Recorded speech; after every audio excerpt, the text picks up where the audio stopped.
boys and girls, we are ready to rock and roll and play some Gears 5 Horde Mode. And we're going to have a good time doing it. So here we go then. Number one in the house and only one is Spuddy. Hey, Spuddy, thank you so much, dude.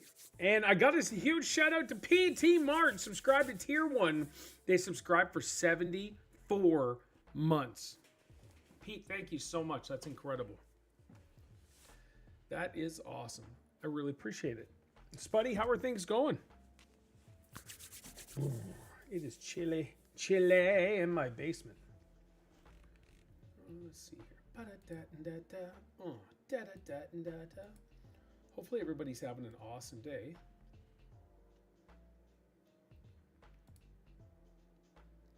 And then again, we're like this. And then we're gonna go. Work is interesting. Currently we have no shop manager. Wow. What is it you're doing again, Spuddy? Alert box. I'm gonna need this one here.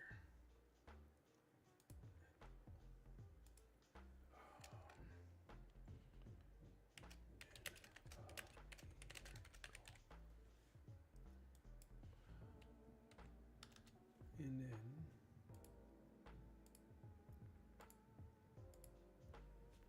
there we go. Ooh. Hopefully, I'm in the parts receiver for a body shop. Okay, so are you liking it? How? Because you've been at Walmart for a while. So how are things different? How are things? Do you like it better now that you're settled in for the move? How's that going? How's the new environment? How's the new state? All of that stuff.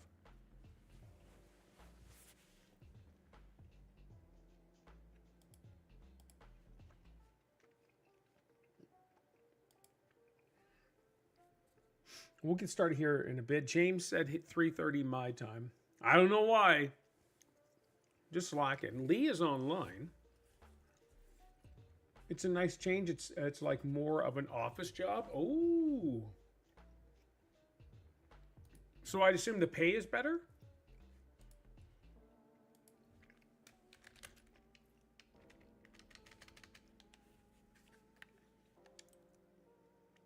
Warhammer? What is he doing?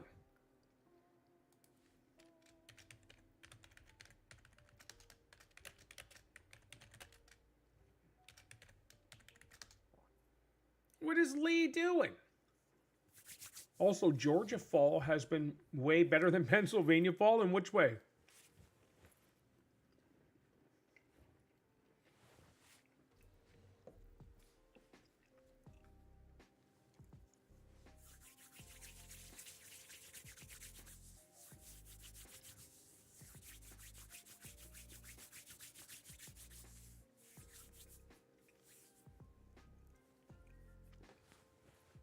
Too bad you didn't get a day after Thanksgiving off.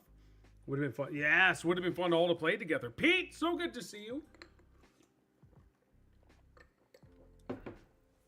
We'll get Lee in here. Multiplayer, Horde, custom, host private.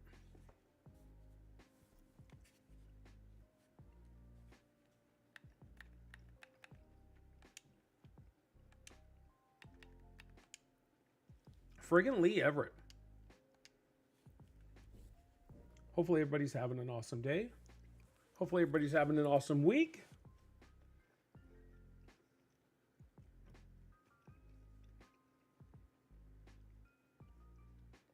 Ba-da-ba-ba-ba. Ba-da-ba-ba-ba.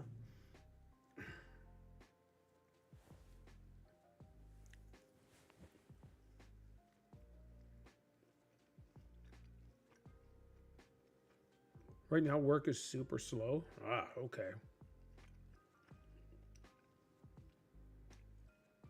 Is it usually like a lull time at this time of year? Do you know?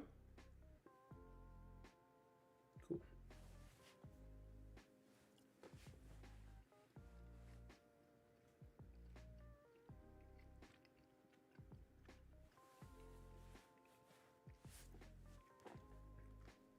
We have less than a month left of Christmas. I am super excited.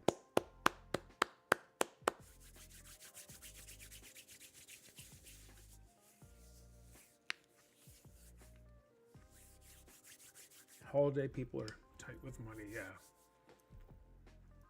And I see, bruh, Lee, what are you doing? It's exactly 1 month until I turn 50. 50.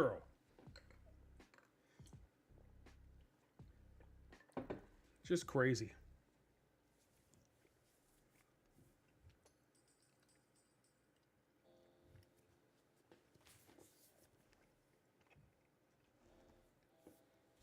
All right, you know what? Let's do this.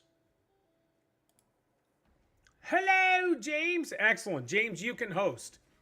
Lee, I'm getting out of this match. James, you can host.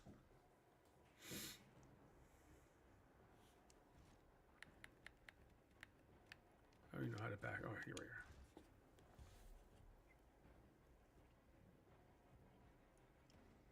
The polar vortex is dipping down. Apparently, next week, we're supposed to have like a minus 19. Like that polar vortex hasn't hit us yet. Right now, it's like 2 degrees. Well, let's see here.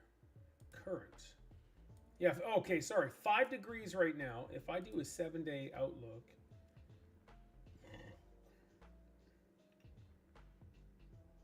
Oh, actually, okay, let's try 14-day outlook.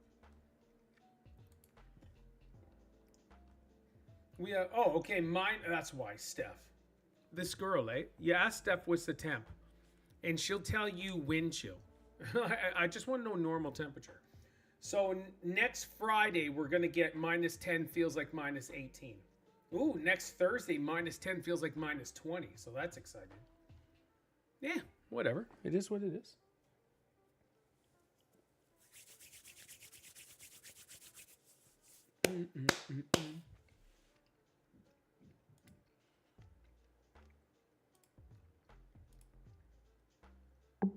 Bump, bump. Hopefully everybody's rocking it, though. And to all my American friends, happy Thanksgiving weekend. Hopefully you guys are going to have a good time watching football. The stream title says Warzone. Freaking shit. Pete! How's it going? I'm doing awesome.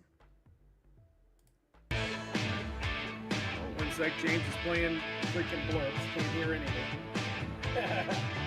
When it comes crashing down.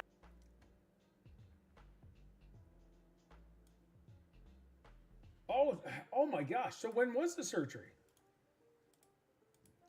Oh, how did it go? Okay.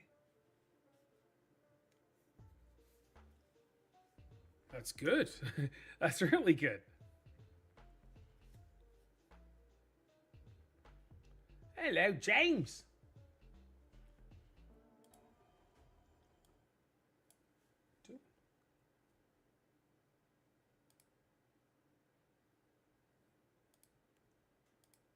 Yeah, that would have been awesome.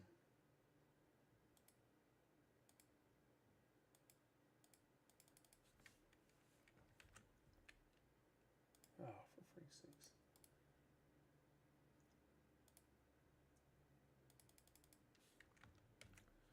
Oh. Ba-da-da-da-da.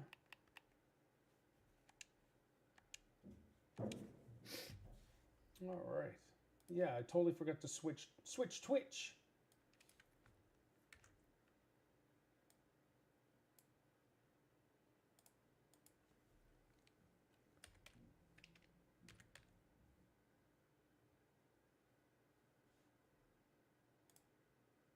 Boom. All right, Twitch should be updating here in a sec.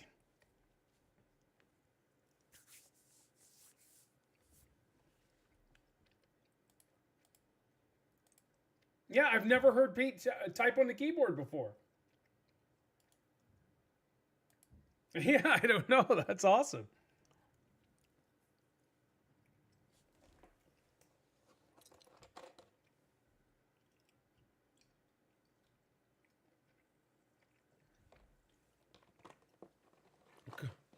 Turvy!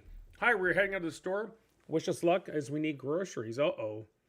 Well, best of luck. Black Friday stuff going on.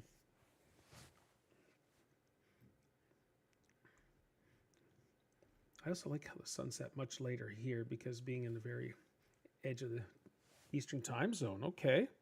You've been spoiled with 70-degree weather this fall? That's cool.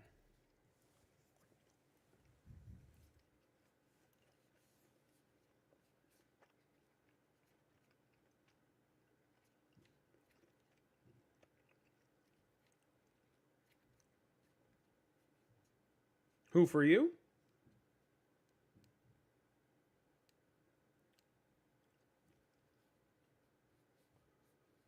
Oh, just awesome.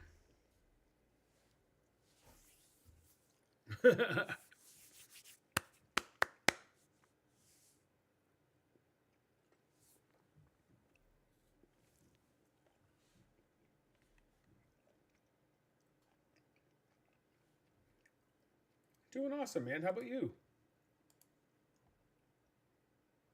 Well, it appears we're not picking you guys up. So, one sec here.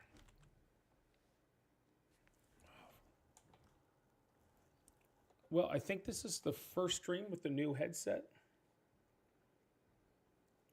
So I thought everything was good. Yeah.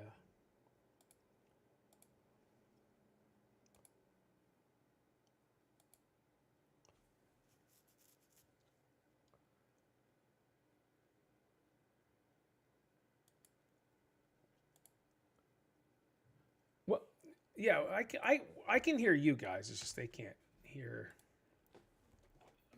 Yeah. So what is it?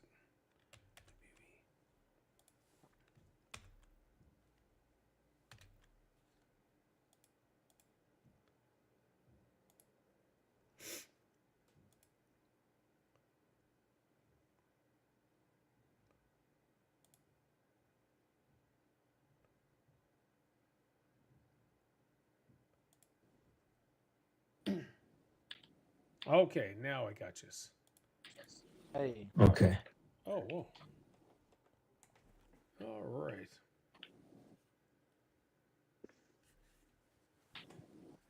Okay, let's go. That's a And Lee's just a miss. Oh, How's yes, the- this one was a blast. How's the building work coming, Paul?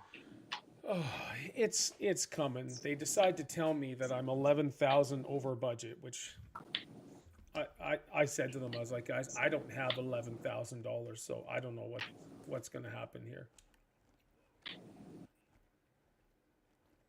What's the justification That would for being say over something budget? like that. Say that again? Sorry. What's the justification they've given for it being over budget?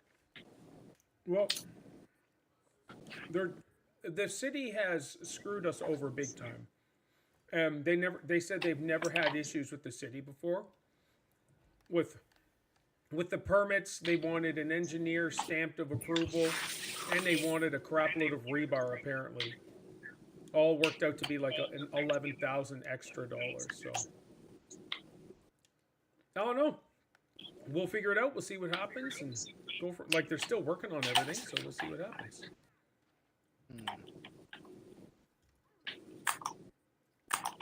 Oh, well, that's good. Yeah.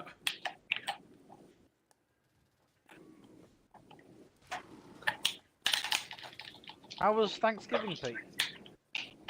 Oh, it was great, but it was just me and Virginia. Stayed home. Nothing wrong with that.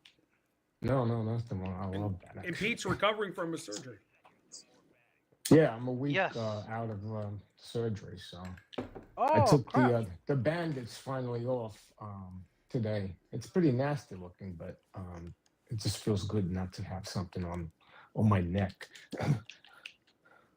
Yeah, and I bet it's a relief getting it over and done with as well. Oh yeah.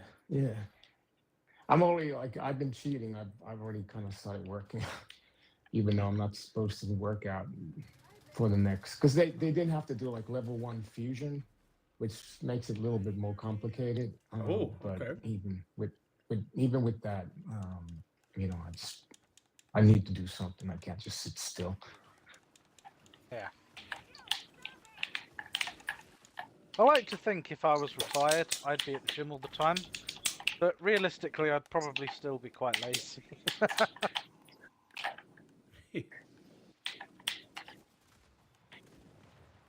Oh, got that. And Lee, what's new in the world of Lee? I can't say that much is going on. I mean, we've got a new guy working at my work, and What's the difference between new and new?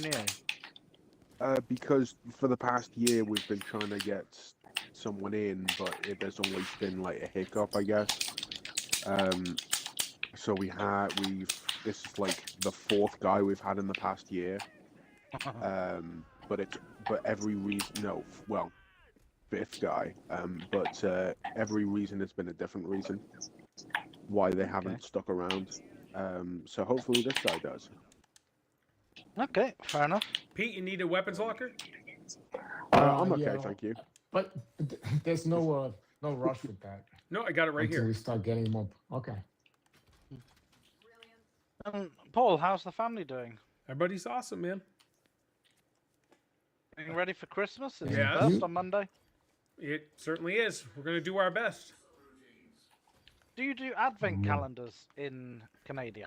Yeah, but like, it's not a really big deal, but Steph wants to do them for the kids again. But like, Still. I couldn't care less. Yeah. Yeah, I got one for Mumsy. I haven't had one in quite a while. Yeah, me too. As a kid, they were really, I mean, we lived for those things, but... I never ever had them growing up. Oh, no? Really? Nope. I didn't even know what they were.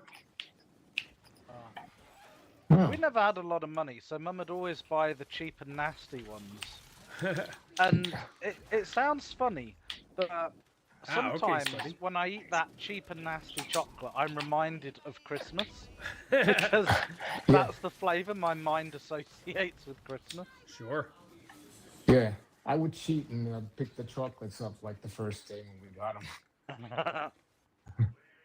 Did you try and close the doors back up so your mum didn't know you'd eaten them? Yeah. I'm sure she knew. She knew. Have you seen those videos on the internet of parents who buy like little tiny boxes, wrap them up, and they've got nothing in them? But if their kids misbehave, they're like, right, you're losing a present, and then they throw it in the fire. And the kid just watches what they think is a present burn. I have not seen any of never those. heard of that. That's funny. Was it that Palmer's chocolate that tastes like soap? I don't know. I don't know what it was. It's just cheap chocolate. Yeah, rando chocolate. You can tell when you've got like cheap, nasty chocolate compared to expensive chocolate. Yep. So funny. You didn't mind it as a kid because you didn't know any different. Yeah, exactly.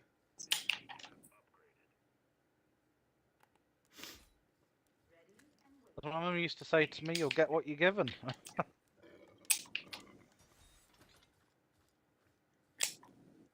So, Paul, you started playing Christmas songs yet? Oh, since September 1st. Exclusive. Paul, I got this side covered if you... Oh, okay. No, sorry, dude. It's like bugger off, Paul, I'm on it. I saw the thing there and I was gonna fix it, but I was like, all right, you do you.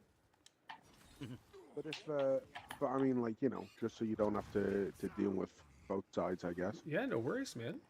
Don't bother me any. I just want to help. You do you, Lee. It's all good. Uh-oh. I saw that National Guard woman cool. passed away earlier, sadly.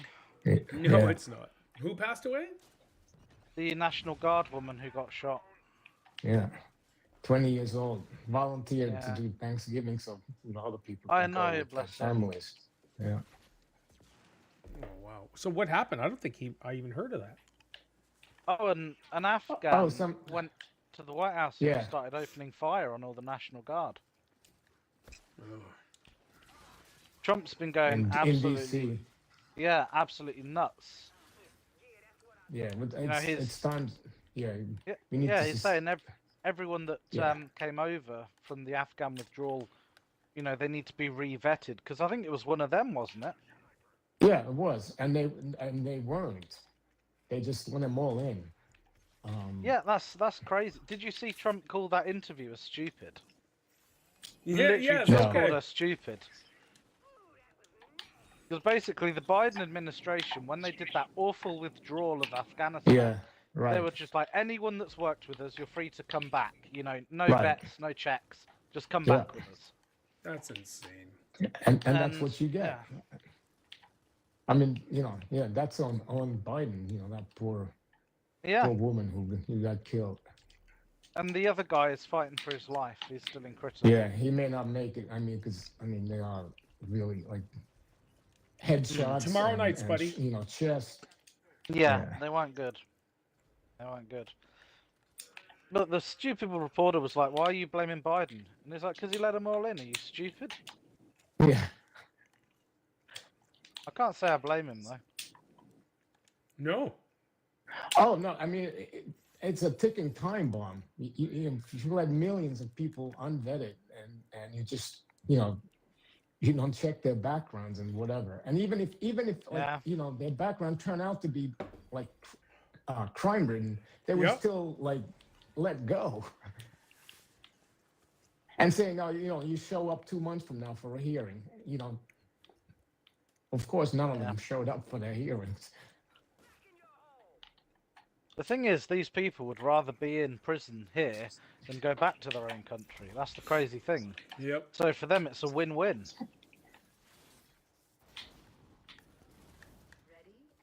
We had our disastrous budget announced, and it made me angry. Yeah, but he's gonna give you guys. He's gonna save all of us, according to he's his a fucking idiot. according to his video. How is he going to save you? James, you didn't even By watch bringing it. in more Muslims? Oh, I did. I did watch it. Oh, did you? And it's all just word soup. He didn't. He's just saying we're going to make things better, but he's doing the exact opposite. Did you watch the budget, Lee? I saw parts of it. So they're going to introduce. So our budget is announced at the end of November, and it will take effect in April. So the things that have announced now gives businesses and everyone time to make the necessary changes ready for April. So over the last I'd say 10 years, 5 years or so, they've been pushing people to electric vehicles, and they're finally introduced the pay-per-mile scheme. So because they're losing money on the fuel duty, so obviously fuel is taxed, petrol and diesel. Yep. Yeah. And because more people are switching to electric vehicles, they're like, "Oh, we're losing money on this. How can we now rake that money back?" So if you own an electric vehicle now, you will pay 3 pence for every mile you drive. That is, like say 5 cents a kilometer. I don't understand that. That is one of the most scandalous things I've ever heard. Yeah, but it's the only way they can do it. So in the UK, we have to have a yearly road safety test. Yep. By law, every car has to have it. And as part of that test, they record your mileage. So each year with your road safety test, they will record the difference between your mileage from last year to the current year, and then you will be given a fresh bill to cover the miles you've driven. Lovely. So, wait a minute. What if you have an oil and gas car, or a gas car, or diesel? Will you still have to pay the mileage? No, because it's only for electric vehicles. Okay. So they're saying the uptake on electric vehicles is going to slow now, because people are like, we won't want this. Plus, as well, something they haven't considered, which they're now said they're going to address, is brand new electric vehicles. If your car's fresh out of the factory, you don't need to get a road safety certificate for 3 years, because a car is deemed fine for 3 years. So they're like, you're going to get 3 years worth of bills on your first road safety test. That could be thousands of pounds. So if you commute to work and travel. It banks each year for the 3 years? Yeah. Well, why would they do that? Because they're fucking idiots. But the thing that's wound me up the absolute most is the 2-child benefit cap limit. I can't believe they've gotten rid of that. It's a great fucking budget for Mohammed and Ahmed with his 15 kids. Oh yeah. Yeah. Mm-hmm. So, for those who don't know, in the 90s and early 2000s, the UK started developing a problem with its welfare culture. So, they've made lots of changes to try and counteract it. So, a woman that has a baby, this is how it used to be in the 90s. A woman that has a baby will be able to claim full benefits for that baby until that baby is 16 years old. Yep. And if you were, say, a solo parent, you also claimed benefits that meant you didn't need to work because you're a sole provider of that kid.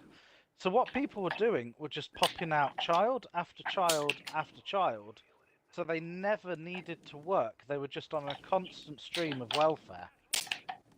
Yeah. And the government addressed this by having a 2-child cap. So they're like, you'll be provided welfare for your first 2 children. Any more you have after that, we will not support. Right. In an event to kind of clear the welfare state. Right. And I think they also changed the parents' allowance as well. It used to be till the child was 16. Now I think you only get parents' allowance till the child is something like either 2 or 6. To kind of stop single mums from just not ever needing to go back to work. Yeah. Yeah. You should do everything to discourage people from, using the government as their, source of income. Make their life so hard. Yeah, now we've got a socialist government that seems to love ethnic minorities that have thousands of kids per family. They're like, they've announced to lift children out of poverty, we're now going to scrap the 2-child limit. So you can now, once again, have as many children as possible, and all of the taxpayers will pay for it. Yes. And there's a guy that I watch on YouTube called Black Belt Barrister. I don't know if any of you have ever heard of him. No. But he's basically a UK barrister that talks about law on his channel. And he was quite irritated about this and he worked out some horrifying statistics. He said, if you've got a mum and dad who are both classed as disabled, mentally disabled, as in you've got anxiety or depression, and you're claiming benefits, and you then have 5 children, say 2 of them also have anxiety, you will now be able to earn up to £120,000 a year in benefits. Yeah. Oh, God.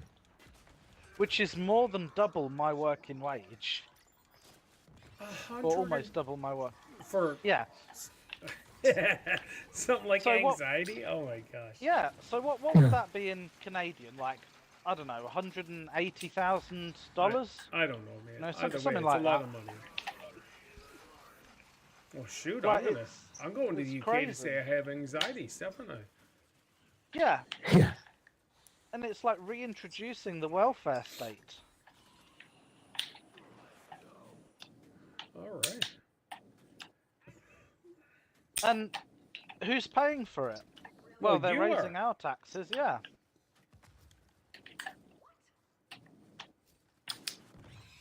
Well, that's pretty kind of you, though, James.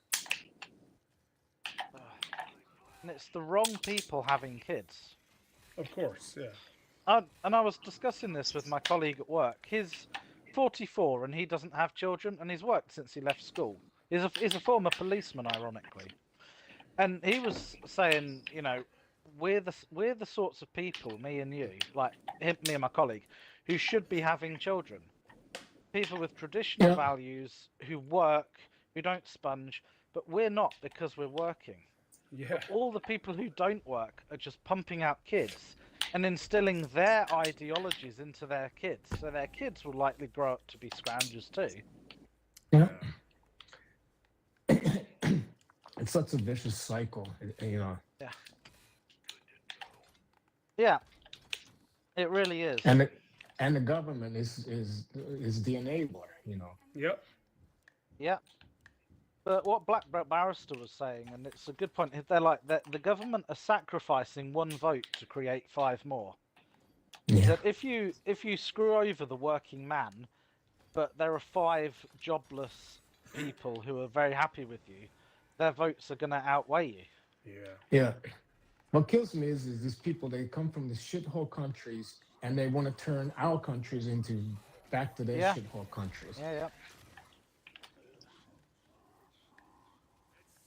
Yeah, and it's not just that as well. They're bringing all their diseases over here. Yeah. So in the UK, you won't remember this, Lee, because I think it was in the early 90s, I think?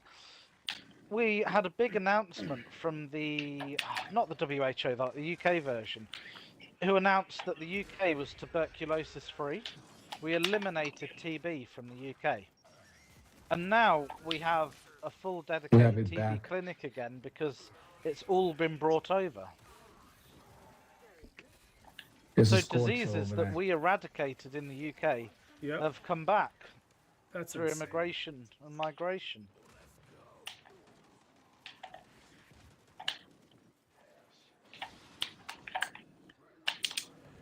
I don't know, man. Honestly, our politicians should be court-martialed. I wish it was, I wish we could do that, because in Canada we'd be lined up to do that to this liberal government. It's insane. Well, your liberal government's exactly the same. Yeah, it's a nightmare. Open the door to yours is all full of Indians though, isn't it? No, well, we've got everything. Like, I was standing and I had to go to the bank to make my second payment to the construction company. Hey, Otney! And I was standing behind, I don't know, I assumed they were Syrian refugees or something. And the kid wanted to open up a bank account, but he said he was 13, and he's like, but I'm in a hurry. Like, really? And she's like, well, you're going to be 30 to 40 minutes. Is that good? Yeah. But it's just stupid. I don't know. The full burqas, everything. And then Quebec is banning. So Quebec's gotten so bad with those people deciding to put, like they stop traffic. They do their prayers in the middle of the street and everything. So. Oh my God. Oh yeah. So now they're So now Quebec is introducing a bill to ban all religious practices in the streets and stuff like that. So, yeah, it's insane. Like I've been watching a lot of the Dearborn, Michigan stuff that's been happening with the Muslims taking over there, and is that the place where they have the Islamic call to prayer? Yes. Yeah, Dearborn, Michigan. Yeah, I saw that. It's wild. You're just in your house, and through the windows you hear all the Islamic chanting over the loudspeakers. Yep. That's insane. Yeah.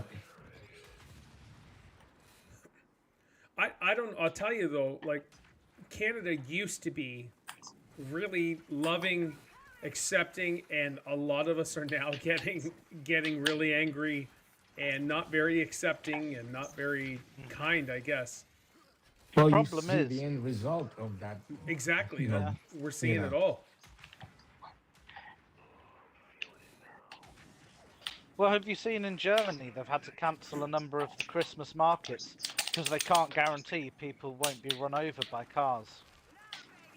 The last three years in a row, Islamic nut jobs have driven cars into crowds at the Christmas markets and killed people. Yeah. The main Christmas market in Hamburg, they've opened, but they've put special railings up to stop cars from driving through the market. The ones in the smaller towns, they've cancelled. That's crazy. Would you guys see the Japanese Prime Minister there is ready to ship them all back? Yeah. No, it's incredible. Yeah. Okay, I might go back to the. But honestly, it sounds very like radical, but that is really the only solution to deal with the problem. You know, we cannot coexist. No, because they don't want to. Yeah. No, they only want to coexist if you become one of them. Yes. Yeah.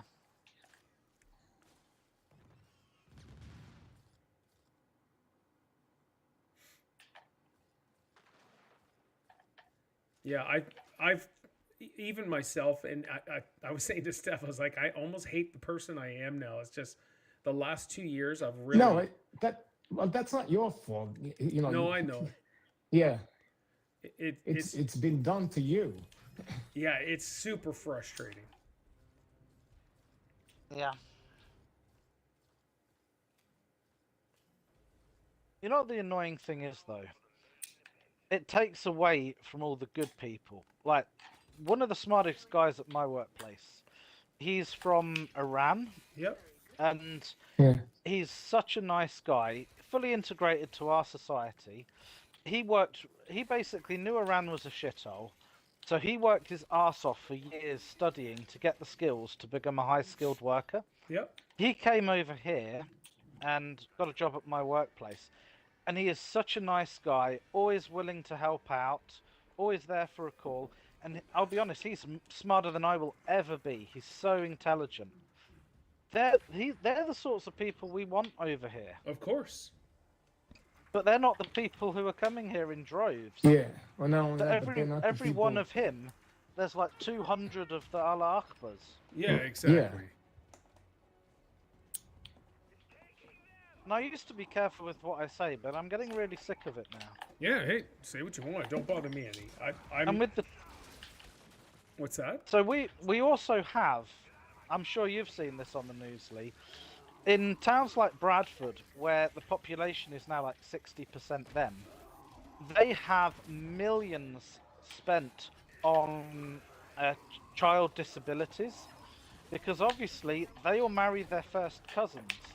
So they have such a high child disability rate that we as tax people are paying for. We're paying more now in child disability because of first cousin marriages Yeah, for the incest. ever paid for. Yeah. Yeah. That is wild. Yeah. And it's only in cities that have those types of demographics as the majority. Yeah. And I'm like, at school we were taught to call these things a pattern, but now we're told it's racist. Yeah, that's just nonsense. And still the left-wing lunatics will call you racist for actually pointing out facts. Yeah. You know, Call you some sort of phobic. Like, screw you. Yeah. Ironically, half the stuff I learnt at school is now considered either racist, bigoted, or whatever. Right. You know, I was taught to use the term brainstorm when you're brainstorming ideas. You shouldn't say that. It's now called a mind map because it's insensitive to people with epilepsy. Oh. You know, when I studied networking, when you have two devices acting as active and backup, they were known as master and slave because one was there to take over. It was just a slave to the unit. But you can't use that terminology now because it's racist. Of course. You know, all the things that you're taught. Well, somebody might get their feelings hurt. Yeah, you were taught there were jobs for men and jobs for women. Yeah. You know, that's now seen as wrong. But you saw the video of was it in California that fat firefighter woman was like, if you need carrying out of a fire, then you're in the wrong place. Did you see that? Yeah, that was those fires. One of the dumbest things I've ever heard. Yeah, well, that's DEI. Yeah, exactly. Personified right there. With the hardware, you had master and slave IDE drives, 100%. Yeah. And you're not allowed to use that term anymore. It's now primary and passive, or active and passive. And, I mean, even Star Wars, they renamed Boba Fett ship from Slave 1 to something else, didn't they? Yeah, I don't even know. Like Lee, what's it called now? It's just called the fire spray, like Boba Fett's fire spray. But James, I do have a problem with you calling him Boba Fett. Boba. Friggin' Lee. Yeah. James is getting old now. Leave him alone. I am. That's so funny. My nephew had a car accident because he's an idiot. It's called the Rainbow one now. Oh. Like the DEI is quickly dying off now because all these companies have lost millions and millions of dollars, but it's just our governments and stuff seem to be falling behind on that. Mm-hmm. Yeah. Except There's so for much the work US. to be done. Yeah, you guys to are undo. you guys are making some changes now, which is really nice to see. Yeah. It's just everywhere else that's stuck with liberal governments. Yep.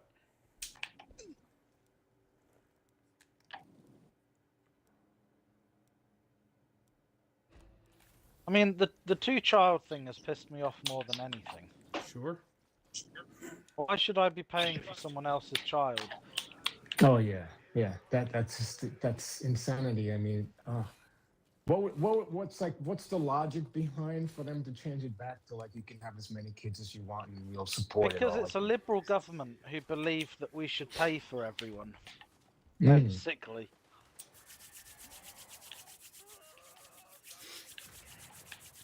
Well, I get people fall on hard times. Sure. You know, my mum fell on a hard time. Well, We were well, let me victims tell of social abuse. Right, but when you fall on hard times, Domestic you don't have abuse. more children. That Unless you live is on the farm. exactly the thing. Unless you live That on is the farm where you exactly can, yeah. Yeah. There was just me and my mum. You know, my mum didn't think, oh, I'm going to go out and have like 10 more kids. Yeah. I think the U.S. has no limits on childcare. Yeah, same in Canada. You have 10 kids, you're making bank. So do you have a lot of that in Canada then? Welfare state, parents just rinsing it. Yeah, but it's single white ladies or white girls that learn young as teenagers to start making babies early, and that way they don't have to work because welfare will pay for them and all their kids. And that's just the way it was. It's the way it's been forever. So it's kind of like whatever. But now that the people have come over from overseas and they make way more money from the government giving them money than we do. And they have well, they don't believe in birth control for one. They see it as a crime against, you know, their god. They see they were put on the earth to birth children, and they all have between like 5 and 7 children. You know, it used to be like in order to even get a visa in the United States, you'd have to be able to prove that you can support yourself, like financially and stuff like that. That's all gone out the window. Yep. That's what it's like here. That's why it's so difficult to get Mooney here, because there's so many hurdles we have to jump through.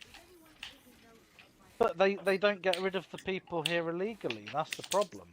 Yeah, you get punished for doing things, sort of like. And people were using protocol. loopholes. Yeah, there was so many loopholes. I didn't even know about this until the other day.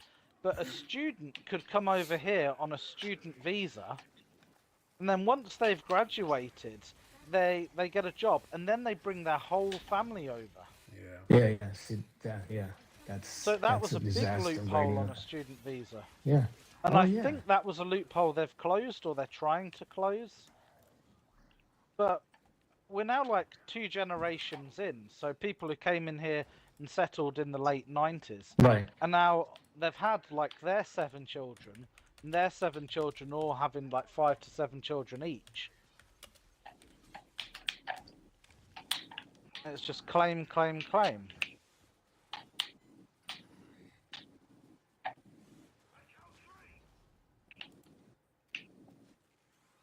And I'm more annoyed because of my own personal circumstances as well.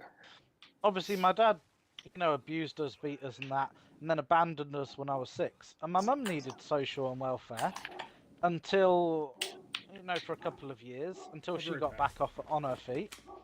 And then she started working at the post office until she retired. And when I turned 14, I started cleaning computers at school.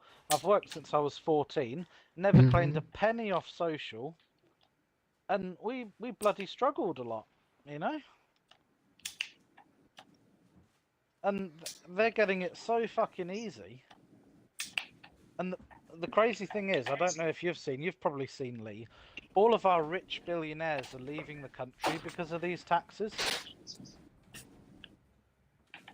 So there's, what's his name? Did you see the news story about the big steel tycoon who's worth like 2.6 billion, who's lived in London since the 1970s, I want to say?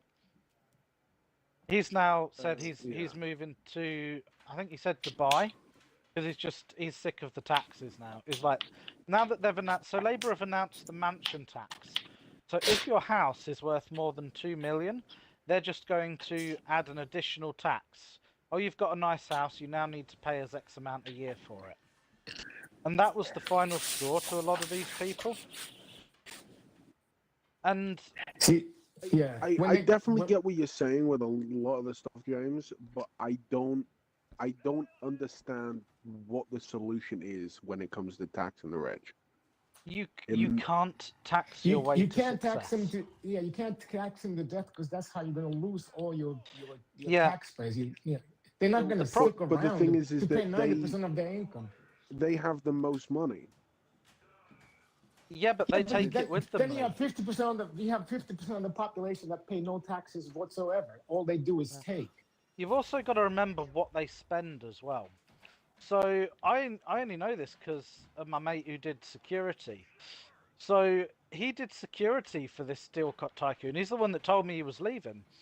So when their son turned 21, they threw a massive party that cost £88,000 to a big catering company. It's like, that's like a permanent income, because they'd have parties every couple of years. So every few years, different catering companies would get nearly £100,000. Plus all the additional security, they have their own security people. All them jobs are gone. The taxes they pay are gone. The company, now because they're moving abroad, will pay less tax because their headquarters will be abroad. They're like, yes, they've tried to claim more out of his houses, but they're losing triple that amount because he's leaving. The problem is, we live in a world where if you are that rich, you can just pack up and move to another country. The likes of you and I, Lee, can't. Yeah, but we're the ones who are paying the most tax because only the exactly. That's the why they billionaires call are it. leaving. That's why they call it the shrinking middle class. So how do we get more money from the rich? You don't, because they're leaving. What's the incentive for getting them to stay? Because it's like anything that we can think of, they end up leaving. It's the taxes that I'm genuinely curious, because I haven't heard a solution from anyone. So it's not the case. So it's not the case that I'm arguing. It's just that I'm actually I want to find an answer and I can't think of one, and I haven't found anyone who's got one. Where does your tax revenue go? Mostly, you wouldn't have to collect those kinds of crazy taxes if you didn't support welfare system that you have in the country, where you're supporting people that contribute nothing to that society. Is a big issue, yeah. Yeah, and there's other things as well. Well, that's what needs to be fixed first. Is how is the taxpayers' money being spent? And if it's just being wasted, billions and billions, hundreds of billions of pounds every year on people that just take it for granted and do nothing in return as far as helping society, then you kind of are doomed. But I don't blame your rich leaving the country if they're being taxed 90% of their income. What's the incentive to stay in the UK if all your money is taken? We're having more low-skilled people claiming coming in, and the rich that prop things up leave. What they used to do, Lee, was they held incentives for the rich to invest. There's opportunities to give you an example. So say my hometown, yeah? There's a huge amount of land here that's not being used. In days of old, the government would go to, say, a group of investors who are worth X amount of billion and are like, you know what? We'll give you this area of land at a massive discount. We'll give you tax relief for 10 years, and in respect of that, you'll build a big factory here, and hire, say, X amount of people for work. So the rich are like, yep, I'll earn, nice money off this because I'm getting land and tax breaks. And it's a win for the government because if they build a factory, that's going to be like 2 years of building work. So that's builders making money, people employed. And when the factory is built, there's 200 jobs at that factory. That's 200 local jobs there. That's what it used to be. But over the years, that has eroded away with various things. For example, imports. Cheap import has caused a huge problem. So in my city, for example, that exact scenario happened in the 70s, and we had a massive gasworks just outside the centre of town that employed hundreds of people. We also had a big brick pit here in my hometown, where they'd build and make bricks. But cheaper materials could be sourced from abroad. So you get all your bricks imported by fucking India. We have our gas now from France. So those factories closed, and there was no need to do that. So there's a lot of, problems that have stemmed over the years as well. Plus, there was no oversight on public services. The reason the water companies are screwed is because they were all sold off quite cheaply in the 1970s into private hands. The private hands didn't do any repair works, so now we're in a situation now where we have so much wastage and sewage spills that's costing millions of taxpayers' money to clear up because the companies abused it, 30, 40 years ago. The people who abused it lived the high life and are now dead. So yeah, there are systemic problems, but that was historically how you enticed the rich. You offered them, you didn't tax them, you offered them tax breaks to bring business and revenue over here.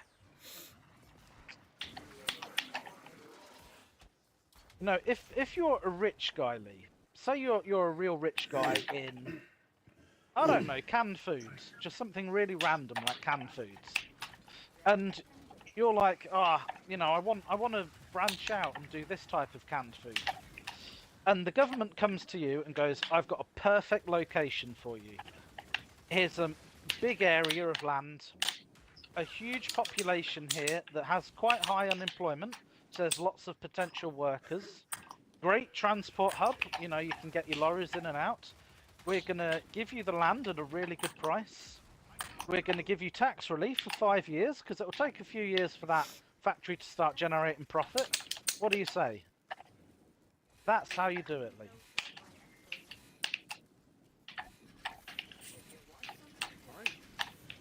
Thanks, James. Yeah. All right. Thank you.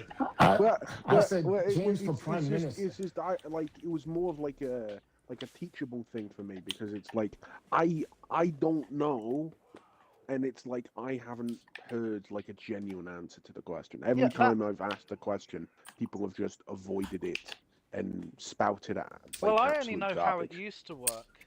So, I mean, I've not been around super long, but I remember I was born at a time when things started to turn shit. But I remember how things were in the 90s, and I see how things are now. We had a lot more businesses now than houses. So in my town, you had a big area for factories. You had the brick pits, the gasworks. They've all been knocked down and replaced by low-income housing, like flats and things, which means more people, less jobs. I mean, it's just common sense.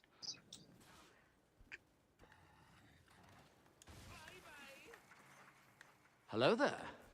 Yeah, like genuinely, James. Thanks for that, because I have learned something from that. No, that's cool, man. Thank you, Lady Callista. I don't know if you've seen the same in Canada and America. Like businesses closing, housing popping up, more people, less jobs. Oh, it's a nightmare here. Yeah, I mean, look at California. Like with the taxation, they've driven a lot of the tech companies out of the state, and they're in Texas now. So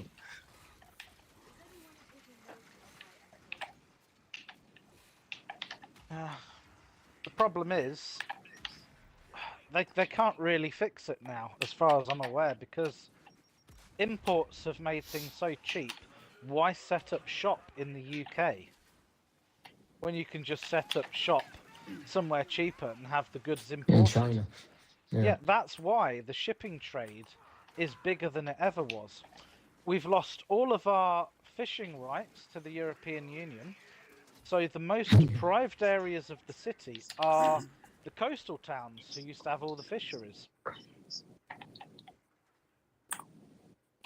Our northern towns that used to have all of the energy to the coal and that, they closed down in the 80s and they've been deprived ever since. And it's only when the whole Russia-Ukraine thing started happening, everyone's energy bills skyrocketed, that people were like, maybe we shouldn't have closed all of our power plants and had everything imported for cheap.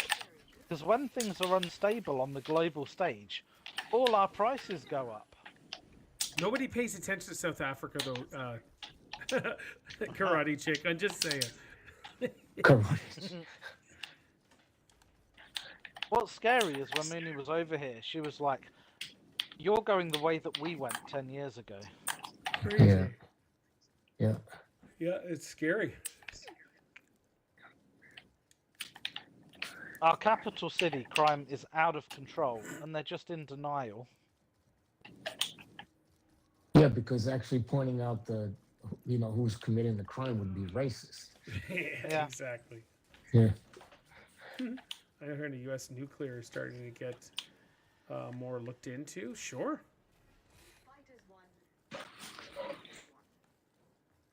Yeah, problem is, we're the sorts of people the government can take more money off and we can't do anything. The rich can leave, the poor have nothing to give, so who do you take your money off? It's the workers, because they're the only ones who have it. So how do you guys feel about the European Union?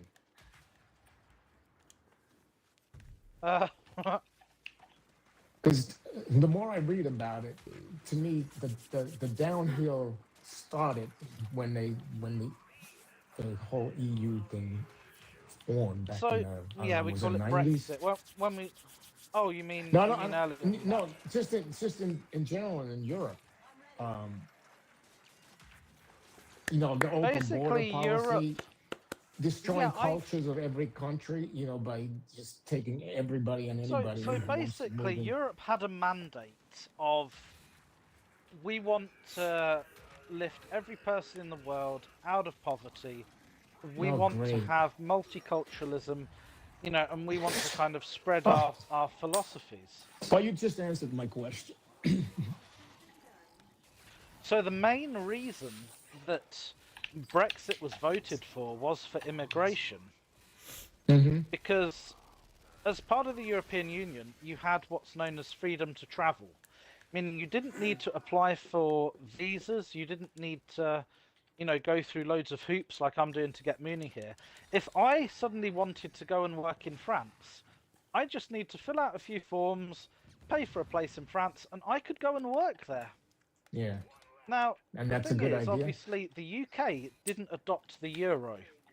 We stuck with the pound, whereas I think everywhere else in Europe has the euro, a single centralised currency. And the pound has always been stronger than the euro. So what happened when the freedom of movement was introduced is everyone wanted to come to the UK because you could do the same job for more. Because the pound was stronger. Especially from certain places like Romania, Bulgaria, and Poland. They had a mass exodus of people who came to the UK in late 2000s, mid-2000s. And I can attest to that. In the post office, nearly all the people there were Polish. Yeah. And there'd always be new people coming over, starting work. And obviously people got sick of this because what that meant was we had such an inflated workforce that employers could lower what they were paying. They're like, why would I need to offer competitive salaries? I've got like 8 Polish people here who'll do the job cheaper. So, yeah, people were like, fuck this, we're leaving the EU. And I saw that. You know, I saw so many people come in for interviews with my old boss. And it was nearly always like the Polish and Romanian people who'd get it. Because they'd accept bare bones basic wages. Because it was still cheaper. Sorry, they'd still be earning more than if they'd stayed in their countries. So people voted to leave the EU largely because of that.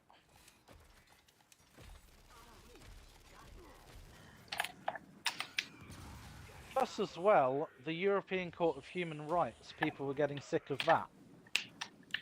So, as part of the European Union, you're bound to the European Court of Human Rights, meaning there's a court in Brussels that oversees all human rights affairs. Now, this happens in the 7/7 bombings. Help me! Oh no. no. Does anyone remember the 7/7 bombings where they Thank you. oh crap, I'm being knocked down as well.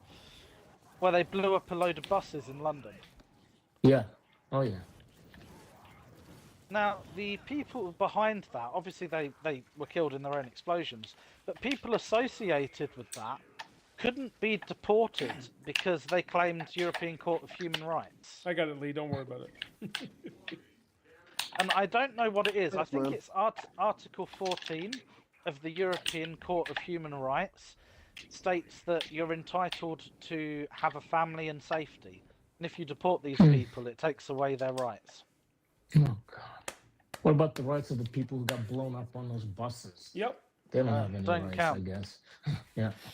And that's also been another reason why it's been hard to deport people. So we've had migrants, illegal migrants. I should say there is a difference between migrants and illegal migrants. And the illegal migrants a lot of them who've been put on planes to be deported. And our courts have said, yes, they need to go. The European Court of Human Rights has stepped in and gone, no, they've invoked Article 14, meaning you can't deport them. If you deport them, they won't be able to have a family, and that goes against their human rights. Yeah.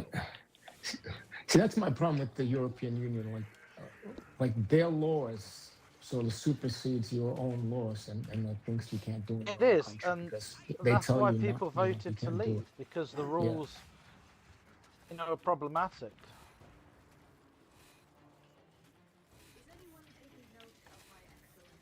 I read, it was probably last year now, about this kid who was allowed to stay here because he didn't like foreign chicken nuggets. Like, he'd have issues with food and things. I think I said about that before.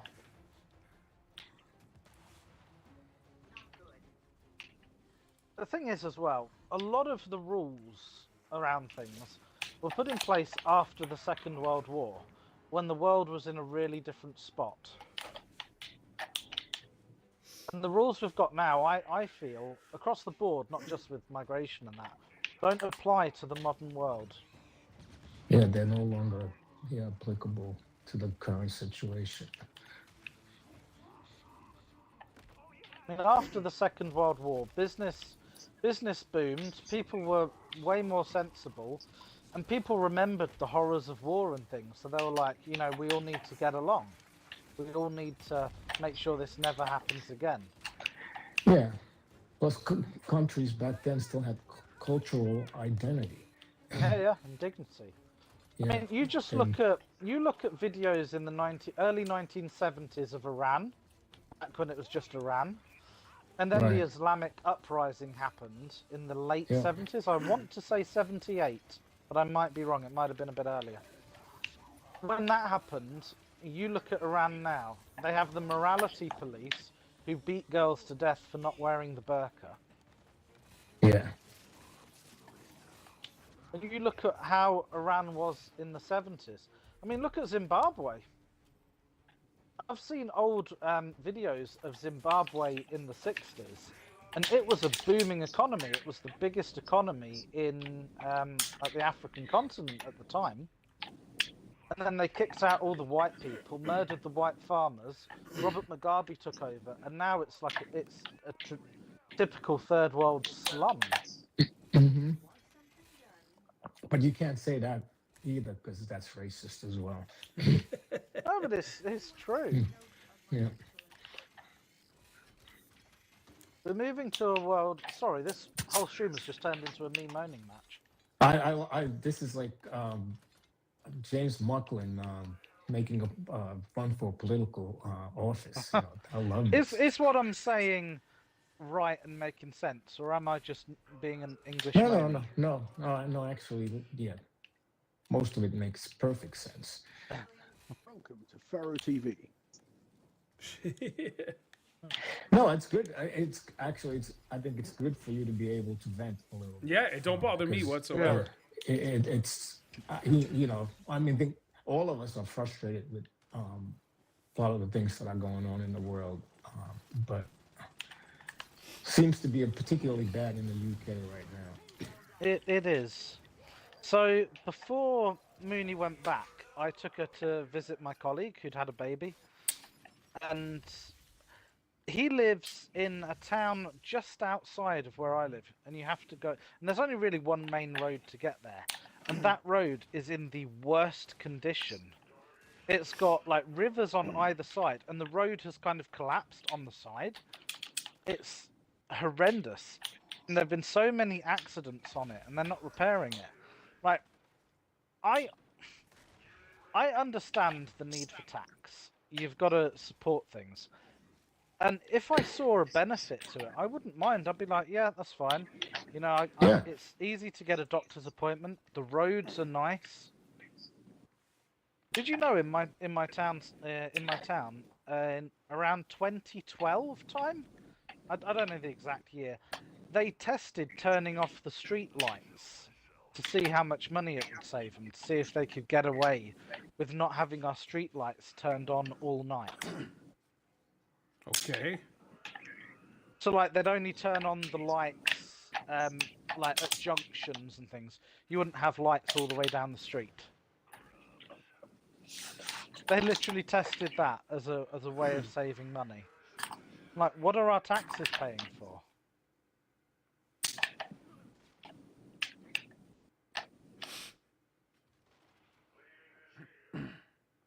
Everyone now uses energy-saving light bulbs, and our energy bills are higher than they've ever been. Yep. Everyone recycles. You know, I'm not seeing any savings there.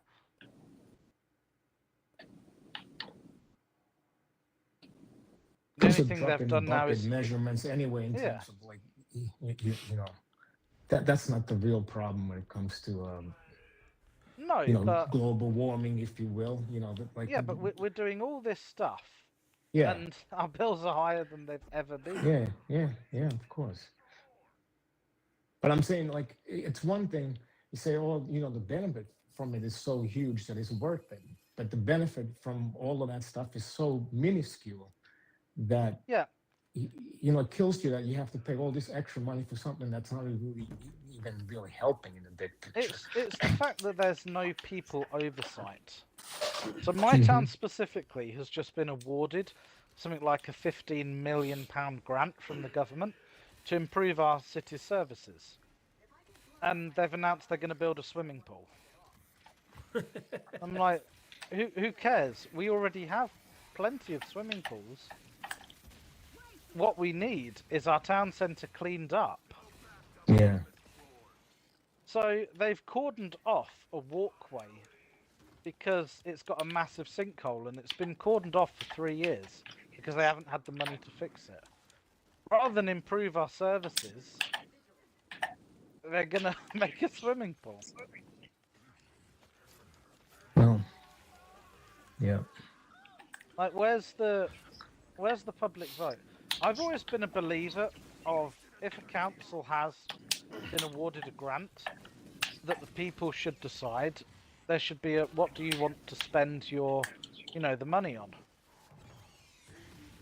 And the most common answer wins.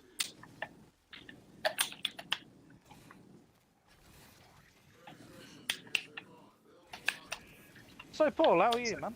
I'm doing amazing. Amazing. Yeah, I'll be your quiet turn, now. Paul. What's No, that? My turn? Oh, we don't want to hear me. Yeah. Definitely don't want to hear me.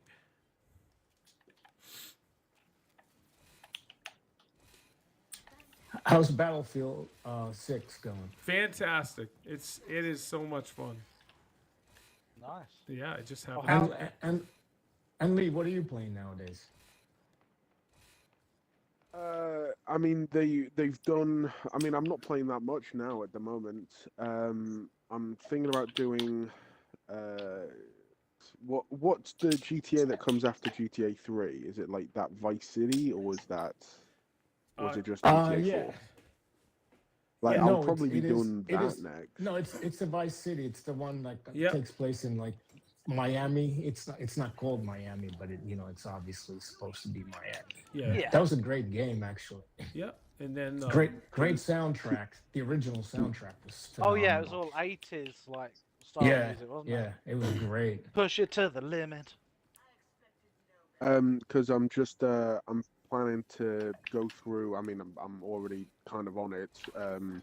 To play through the main GTA's until but before GTA 6 comes out, basically. Yeah. And And there's been a when new is that update again to now? speak. I mean, that's November. When is that? Something Yeah. now. Oh, it's almost November a year away. 19th Yep. next year.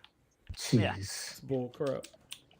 Yeah, that So we have sucks. just under a year to wait now. Yeah, it's way too long. Yeah, absolutely.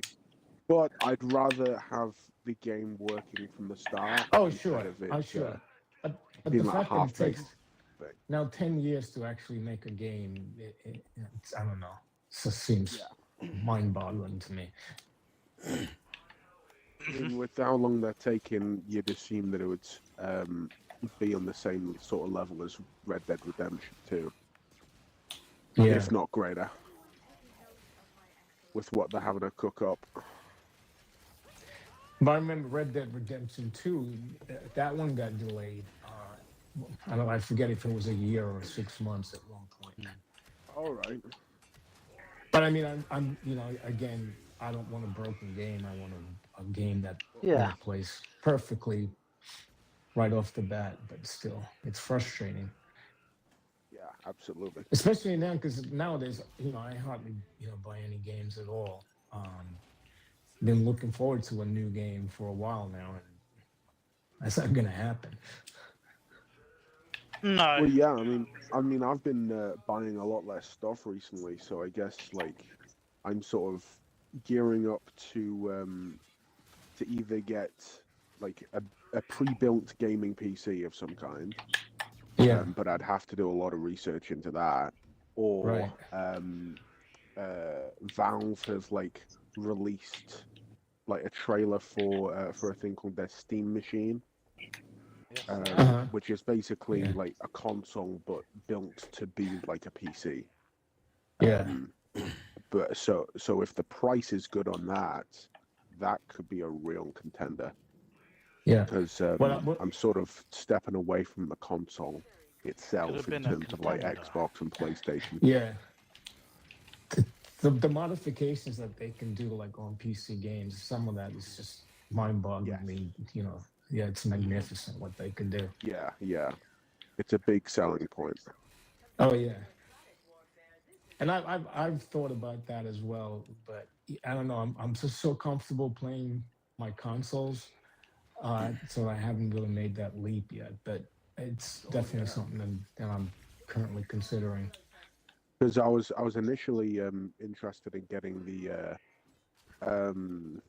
the ROG Ally X, but then with the release of the price of that, it's like, well, that's just a complete turn off.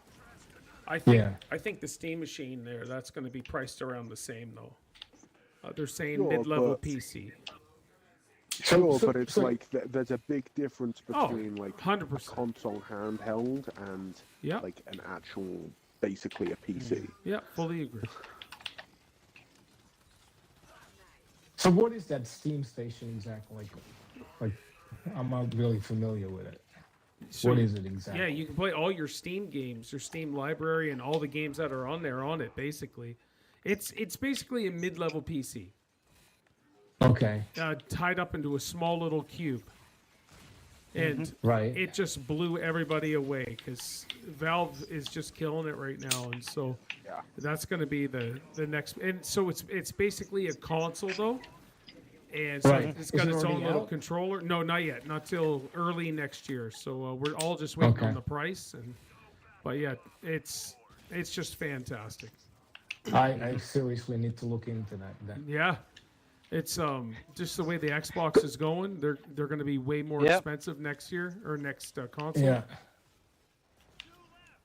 And even like the sports games that I play, like because I play retro NBA, like with the mods that they can do, it's just exactly completely new, different experience. Yep. Like every player is going to look like the real player, which is like that's very important to me. Like I love like authenticity. It is probably the most important part of a sports game for me. You're a graphics whore. Yeah.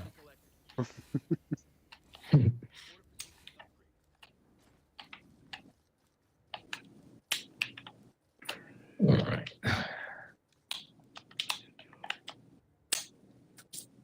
Man, points are hard to come by. Yeah, everything's down here. Yeah. And then there's another one on the bridge in the middle as well. I'm trying to get this one at the far end, so we'll see if I make it back alive. I just kept dying for it. Yeah, so I kind of just gave up on that. Unless I move everything down the other end, and then we'd have access to those things. Oh, do you have enough to upgrade this weapons locker if I give you my points? Right, yeah, I have 1900 on me. I want to use this tri-shot. That's all I can do. Thank you. Yeah, that's perfect. One for me, one for Pete. Beautiful. Where is this stump? I gotta go look for it. Don't waste your points repairing my stuff, Paul. I got it covered.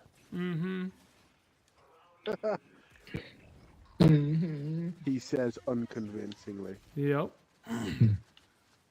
I'm just getting this middle one here. Two of these. Okay. So how's things with Isaac and Lauren?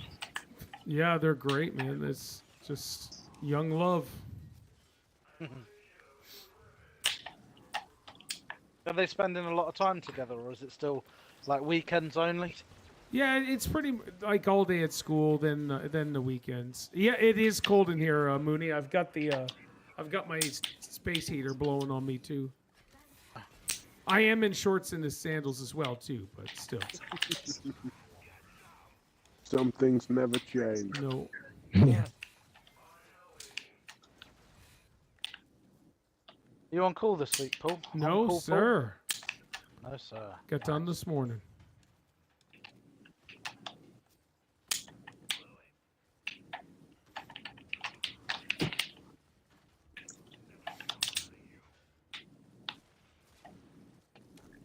That sucks that the city's been dicking you around with your build, though. Yeah, it's frustrating. So Steph's a little quite bummed about it, but it's just like I just said, like, hey, whatever, we'll make it work somehow. So would you have to get? Have you got money left from the remortgage? No, or? no, because I had to pay my income tax stuff, so that's all gone. And so I'll probably have to take out a loan or something. Oh, that sucks. Yep.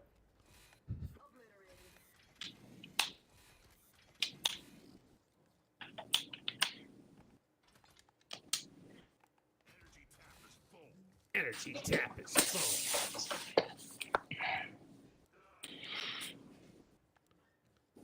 What? So I just drained my tax-free savings account. That's now 0, so I can pay for Christmas. So we'll get that all done, and hope. I don't think they'll be done before Christmas. So we'll see what happens next. What? Oh, shoot. Do you know what you're getting the boys yet? Yes. Are you able to say, or is there? Oh no, you can't really say on stream. I don't. They won't be watching. Isaiah's working, so Isaiah wants a Steam Deck. So I'm gonna get him the mid-level one. The only difference is like it's just the terabyte versus a 500 gig one. So and you can update the storage, so he can do something like that. And then Isaac wants a record player and some records. So a record player, a real record player. A real record player, yeah. So how come? I don't know. That's what he said he wanted. He's just been diving into music like crazy. I think it's the girlfriend, but still, that's what he wants. So I told him I'd get him a record player. So it should be here on the collective stuff. Of course, that impresses the heck out of Uncle Pete. Yeah, exactly. Yeah. So I've already So this was a couple months ago. We were at the record store, and he's like, "Oh wow, a Juice WRLD record! Look at this!" And I was like, "Do you want it?" And he's like, "Yeah." So he's had one record on display, and so here we are. I just ordered him his record player and like 3 records, and I'm gonna see if I can find some cheaper records at some of the stores here this weekend, because they're expensive. Holy crap! Now, what kind of records are these? Like are they brand new? Like the ones I bought them are the brand new ones, but they're like they're just it's just expensive. Are they like LPs or 45s? No LPs. Yeah. How much do they go for nowadays? 30 plus. Oh, that's wow. Yeah. Oh crap. Yeah, when I was in high school, like LPs were like $3.99 even in Manhattan. Oh wow. Okay. Well, but that was some years back. I'm guessing he wants specific ones. No, he's gonna kill me now. No, get him, AI, get him. Oh, he got me. Shoot. What was it? It was a boomer that just grabbed a hold of me and knocked me. Yeah, he's listening to everything from metal to rap to rock and everything. It's crazy.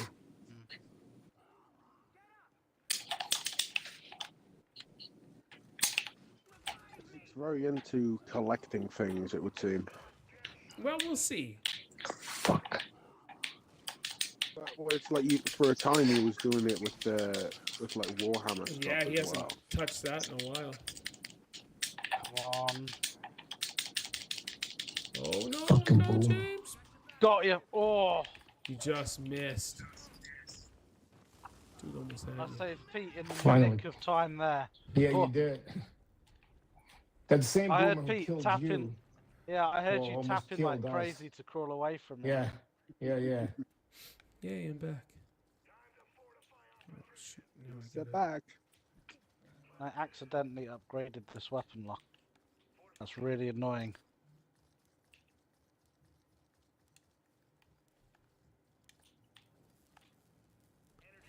Alright, let's do that.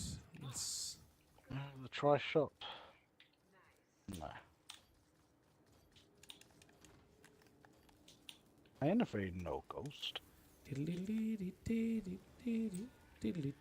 Yeah, like the other day, I was walking by his room and he was listening to some old school Bryan Adams stuff. I was like, oh my gosh, wow. listen to that. Yeah. I got my first good Bryan real Adams. 6-string. Bump to bump. Bought it at One 5 night and love dime. affair. Oh, we got a message from Steffi.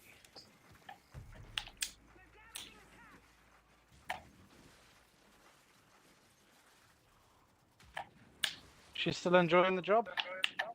Yeah, she would rather not work, right? Like, but I just can't afford for her to be able to stay home. Like, if I was making what I'm making now, like years ago, whatever, absolutely. Our money could actually go a little ways. Do you see yourself staying in your position, Paul? I would love to move up, to be honest, but just the way I get paid for like the extra perks and stuff of being on call, it's hard to not continue doing what I'm doing. like the overtime and all that stuff.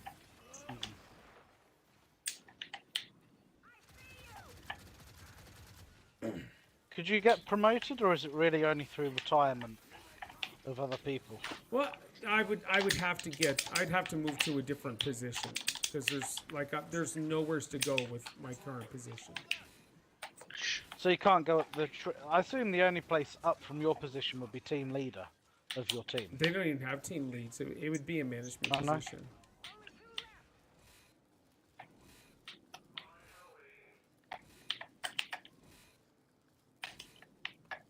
But oh well. Yeah, fair enough. I don't see myself moving up further. I feel like I've kind of burnt myself out in study a bit. Yeah. And in order to progress more, I'd have to do shitloads of study, just learn so much more, and the payoff as well wouldn't be as big of a jump from where I was to where I am now. Sure. Because obviously, the more you earn now, the more tax you pay. Yeah. So they take more off you. Yep. We pay 46%. I think it is in income tax. Yeah. Yeah. Sometimes, like, you know, you move up in a tax bracket and it completely nullifies your salary increase. Yeah, pretty much.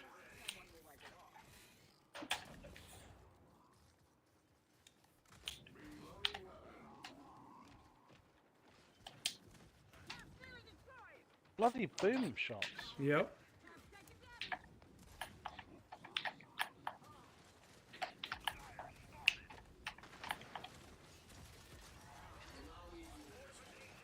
Oh, he destroyed it, you pecker.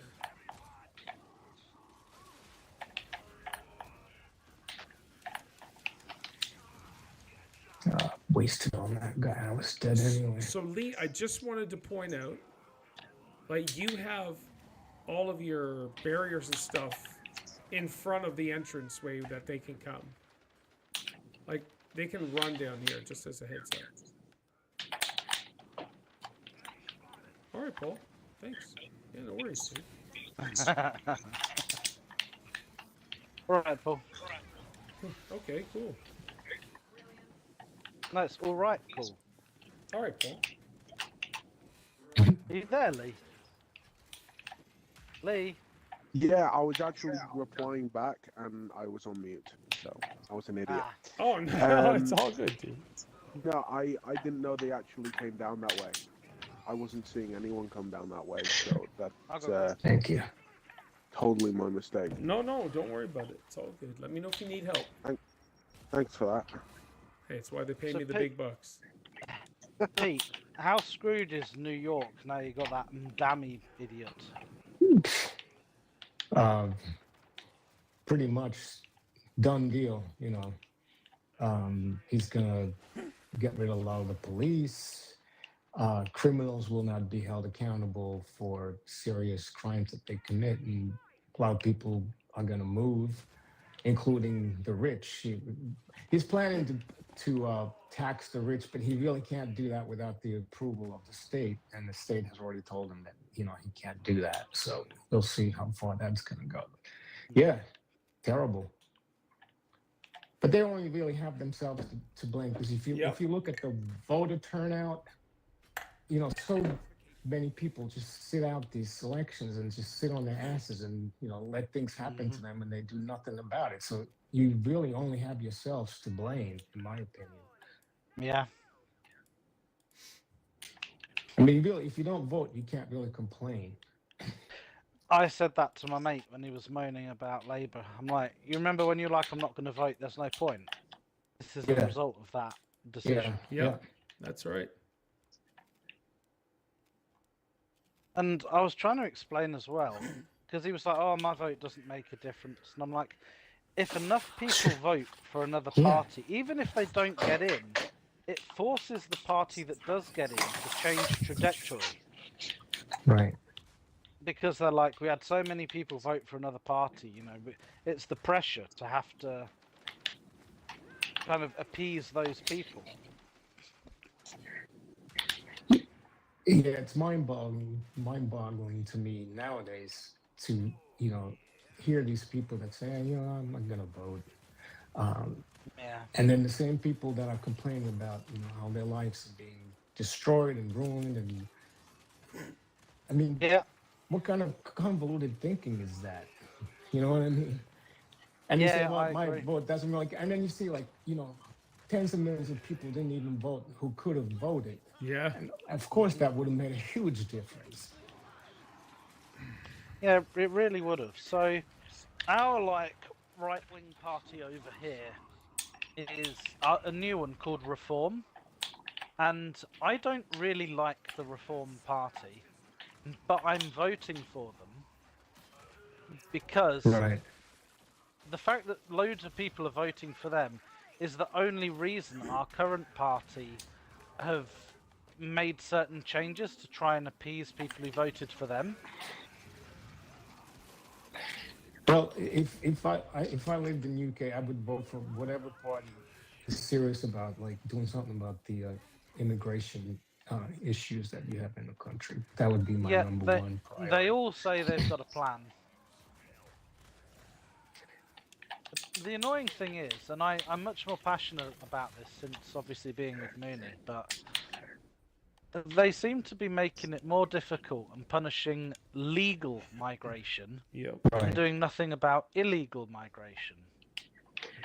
Like Mooney wants to come here, she wants to get skilled up. The other night she was talking to me about what skills she could get in South Africa that would help over here. You know, she Right. wants to work.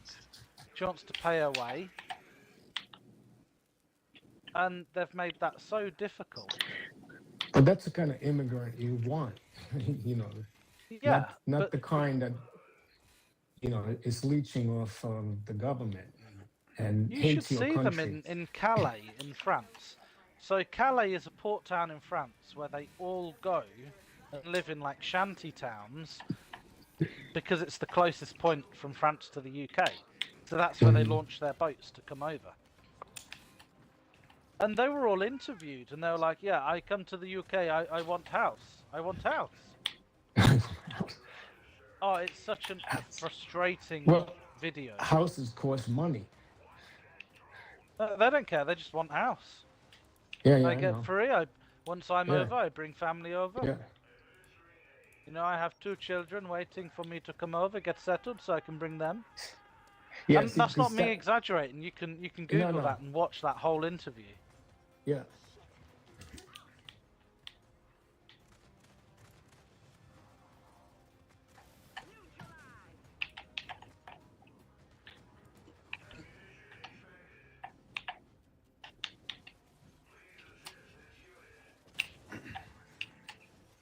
And yeah, poor Mooney has to sit in South Africa for like another 8 to 12 months while we save up enough to get her here. Yeah, that's crazy. Yeah, it's insane. It is insane. And you want to know something I only found out just before... No, or did I... No, I found it out just after Mooney went back. So, in order to allow her to stay, I need to have a property inspection report to prove that the house is free of damp and mould and that she's moving into a safe place. Oh my God. And I'm like, no one's doing that for all the illegal things. Mooney's got to coming pay over on for a boat, that. she said. She'd be better off getting on one of those fucking canoes and coming over there. She said she just said she's coming over on a boat. Yeah, that's what I'm saying. I mean, Yeah, it really annoys her as well. Sure. Because she's obviously having to jump through loads of hoops as well. She's having to travel miles and miles and miles, like 3 to 6 hours to a visa place to have interviews. She's having to have spending a fortune, I'm sure. Yeah, tuberculosis jabs and things and tests. Right. So she has to run around all over the place. And Muhammad Akbar from Afghanistan can just walk in without doing any of that stuff. And then Feel free to walk over, have 10 children, we'll pay for them. It's like, that's why they're calling it the Great Replacement. They said by 2063, Britain will be a white minority country. Yeah. Oh, We're thank already God a I'll be white dead. minority in 3 cities. In London, Birmingham and Bradford, I believe. Yeah. And guess which three cities have the most crime? Those three. I mean, Paul, you used to take the piss about knife crime in London. Was it a few Yeah. weeks ago? You're like, I've seen like loads of stuff in the news about people being stabbed in London. Yeah, That's it's not a joke. It's not. Yeah, yeah. And poor James was being ridiculed and mocked about that nice knife stuff, back in the day, a year ago or so. Well, we couldn't believe about the train stabbings because that train was the train that me and Mooney were on. Yeah. You know, a few months prior. I mean, what kind of society are we? We have these lunatics running around like stabbing and shooting people just randomly. Well, we don't have train security. So this ethnic dude got on a train with a machete and was like, you know what, I can stab people and no one can stop me. And he was going from carriage to carriage, stabbing and knifing everyone. That was really big. And that only happened 20 minutes away from where I live. That was my local train. Wow.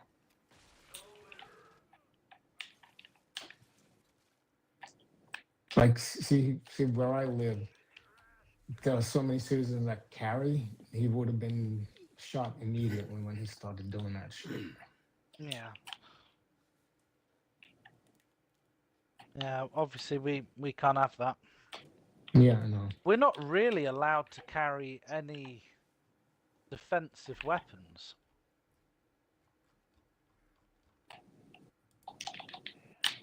Yeah, because then you become the perp.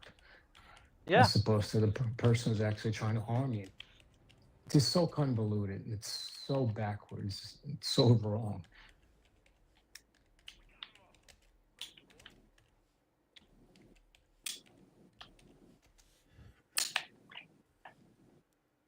It's interesting listening to my mum because obviously she's from she was a very old mum when she had me. So I get perspectives from her that other people's grandparents have, you know? Mm-hmm. And she was saying how, you know, people back in her day, they'd solve their problems in a fist fight. They'd have a punch-up. Mm-hmm. Right. You know, and that'd be the end of it. Which is like now, people just carry knives and they just stab you.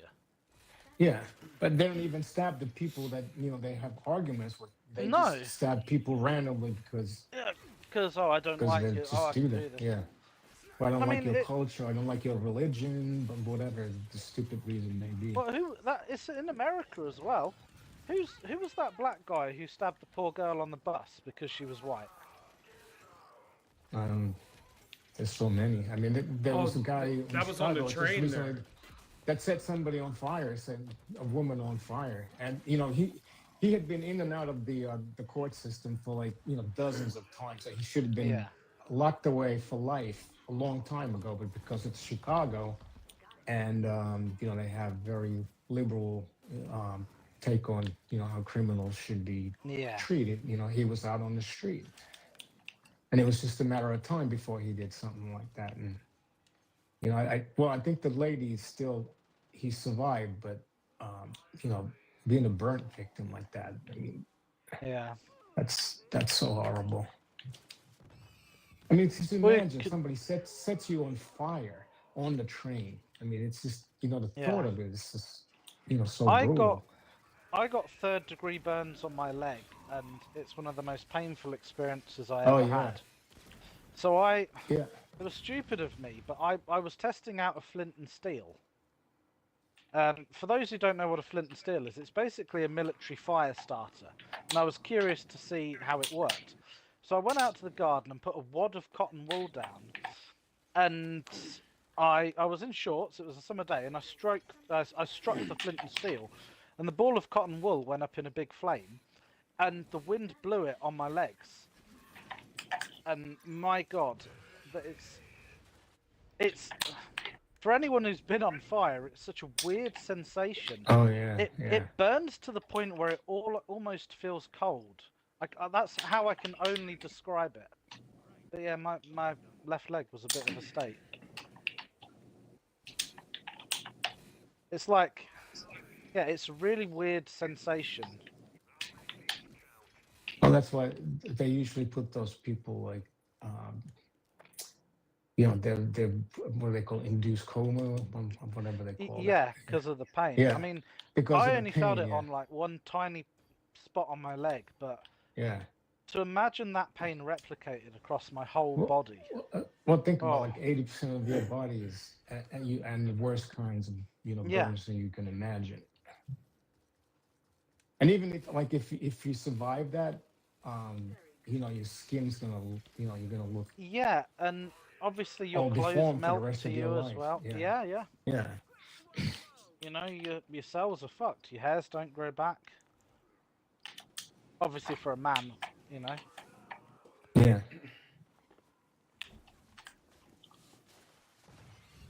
Yeah, hell of a And you feeling. can't. And then you can't say I rock. You don't need a skin disease like mine to rock this because. You said some of your pigmentation came back, Paul. Yeah, it started to there.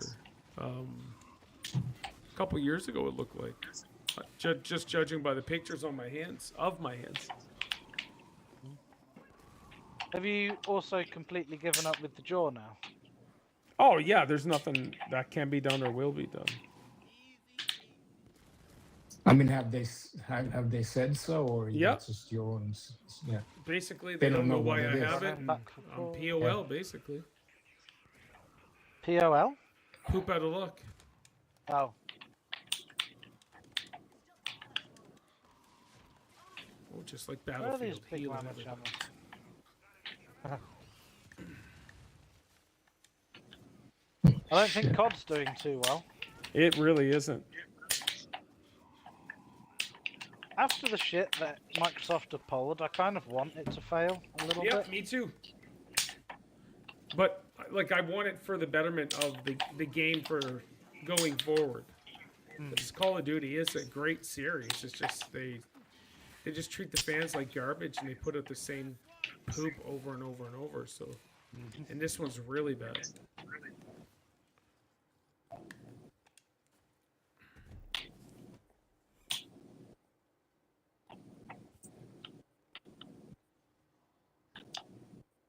Yeah, I saw clips of like Call of Duty 2, and it was meant to be famed for its realism and real-life combat. And then they showed a clip of the campaign from the newest COD, where one of the characters turns into like a 60-foot Godzilla type thing. Yep. And is just smashing the ground.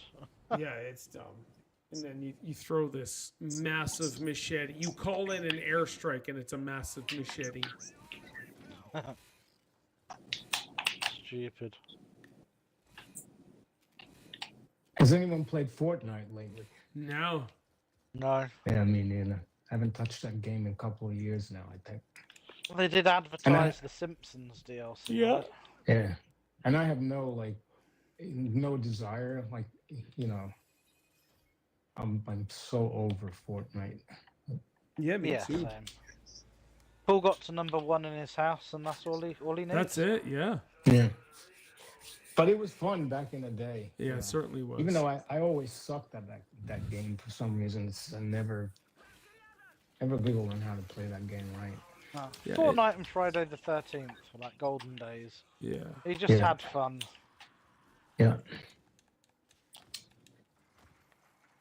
The funny thing is, 7-8 years ago, like if we played like this, we would have been talking about all things but politics, probably. Yeah. Probably, yeah. Yeah. It was just a different world. Yeah, we talked about games and just... What did we used to talk about back then? Star It was Wars. so different though, because Paul was so polite towards his British friends.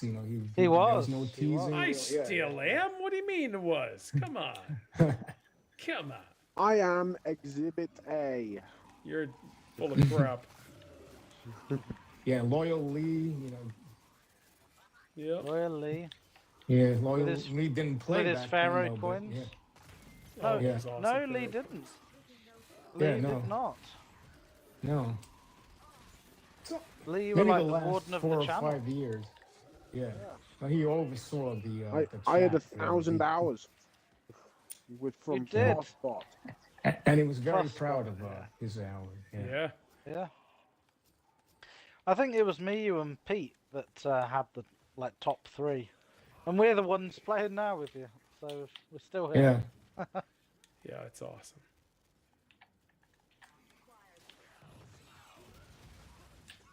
Ah, funny times. Yeah. Yeah, I didn't really play with you either back in the day because I didn't really have any compatible games. I remember Fortnite was like one of the first ones I played with you. Yeah. I think we like the first we played that one of the zombie Yes, Call of Black Duties, Ops 2, I think. Yeah. Or something like that. And then a couple of times more than a couple of times we played GTA 5 Yeah, that's right. Yeah. The problem with the zombies though, I realized quite quickly, it suffered the same problem as Cuphead. You need to have your attention in the game 100% of the time, which means you can't pay attention to the chat or really read the chat. And that's what people came to Pharaoh TV for, was to chat to Paul. Yeah. The game was always secondary. And then we played quite a bit of Call of Duty, that World War II. Oh, that's game. right, yeah. Yeah, that war mode. Build the bridge. Yeah. And then after that, it was like it's all Fortnite for several months, almost a year, I think. I did some of the horror games with Paul, and we did It Takes Two, which was a lot of fun. That was fun. Yeah. And Sniper Elite, done a few of them. I didn't realize you didn't like Sniper Elite though. No, it's playing with you guys. Like I would still do the last one that came out if we all played together. Well, it's only a 2-player game. That's Is it? Okay. Yeah, the horror games were entertaining, and you, and Lee playing Dead Island was fun. I don't think Paul found that fun. Oh, it was fun playing with you guys. Yeah, I don't. The jump scares say otherwise. There's that one where you were in mid-conversation with me and you just screamed. I don't know. I can't remember what you were saying, but you were like, "Oh, this game is pretty." Ah! Yeah. And I like that when you play horror games and like a jump scare happens, it looks like you're trying to dodge the jump scare. Yeah, you lean on your chair, and then you had your whole Crystal phase. Yep. You're streaming with Crystal and. And now they all do they all hang out with each other and they abandon me. Well, they don't stream anymore, do they? Well, just Lightsy's been streaming, and Grim and Caleb have been playing with her and stuff. Okay. I've basically turned off all Twitch notifications. Yeah. I tuned into Katie Lynn a few times, but I haven't even spoke to her in a long time. Does she still stream? Once in a blue. I think she's really busy with school. Yeah. Because she gave Mooney a tarot reading over the internet. Yeah. Which was interesting.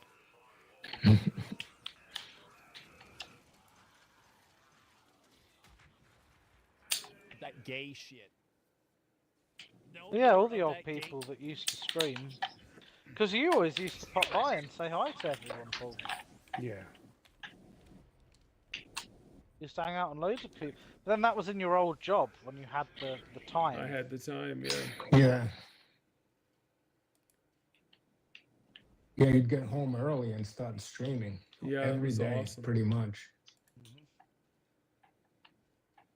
Yeah. And a lot of times the weekends too. Yeah.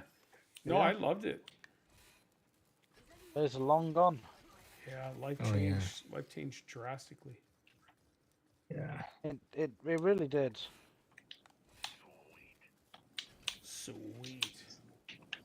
Things really haven't been the same since, well, people started passing away. People, you know, they never went back to the way they were before.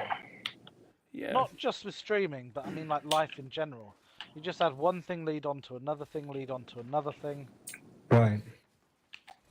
Yeah. No, it's not all bad. I mean, Sure. you're in an amazing... The job you're in now is way better than your last job.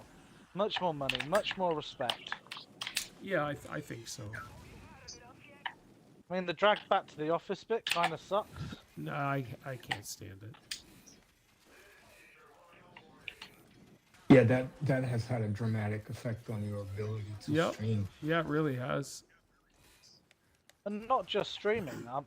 I bet it's much more of an annoyance when you order stuff off Amazon and things now, because you're like, oh, well, you got to go back to, oh, will someone be there to answer the door, or... No one will ever be here to answer it, so just wing it. Yeah.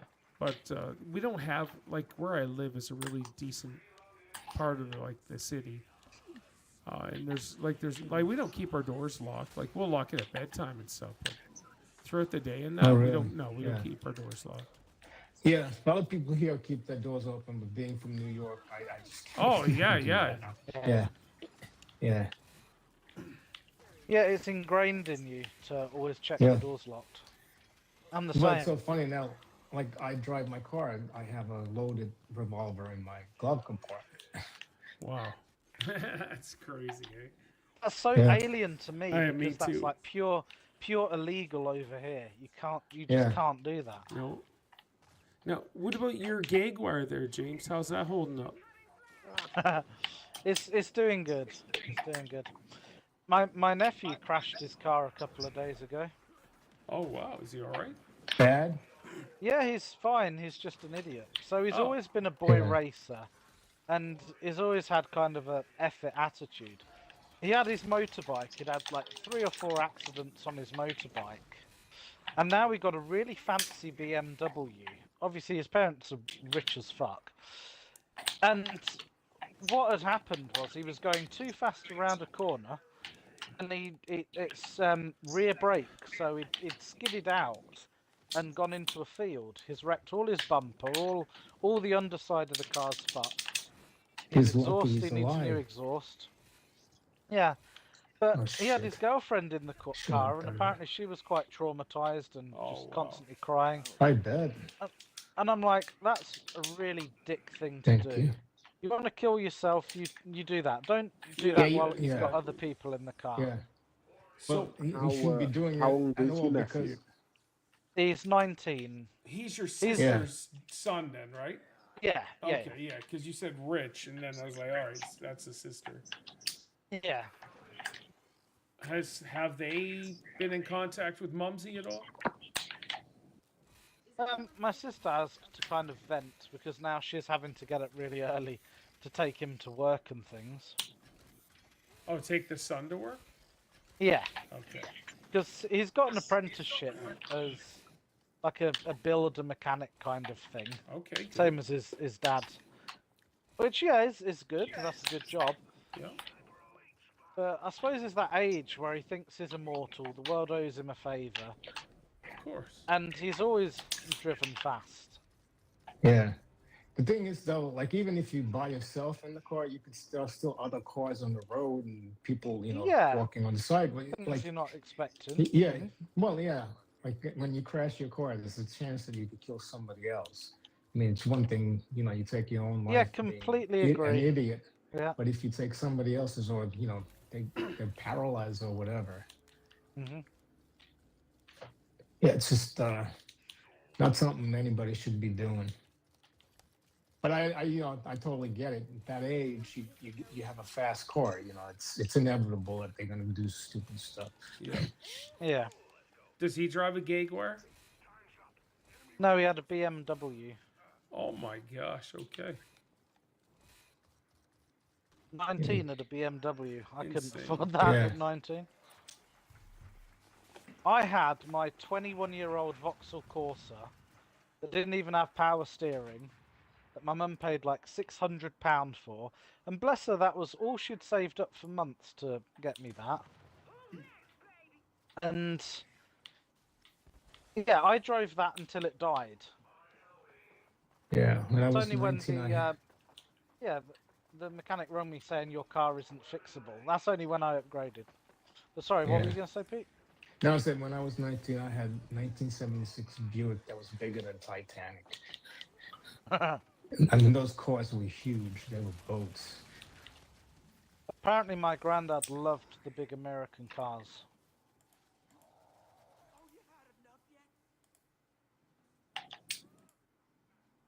Man, they used up a lot of gas. I tell you that. But back then, I could go to Jersey and put a gallon of regular unleaded for 85 cents a gallon. So, it was no big deal.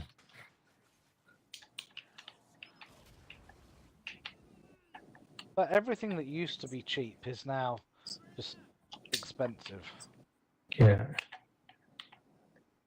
But I think gas in the U.S. compared to like your countries is still, relatively cheap. Probably, I don't know.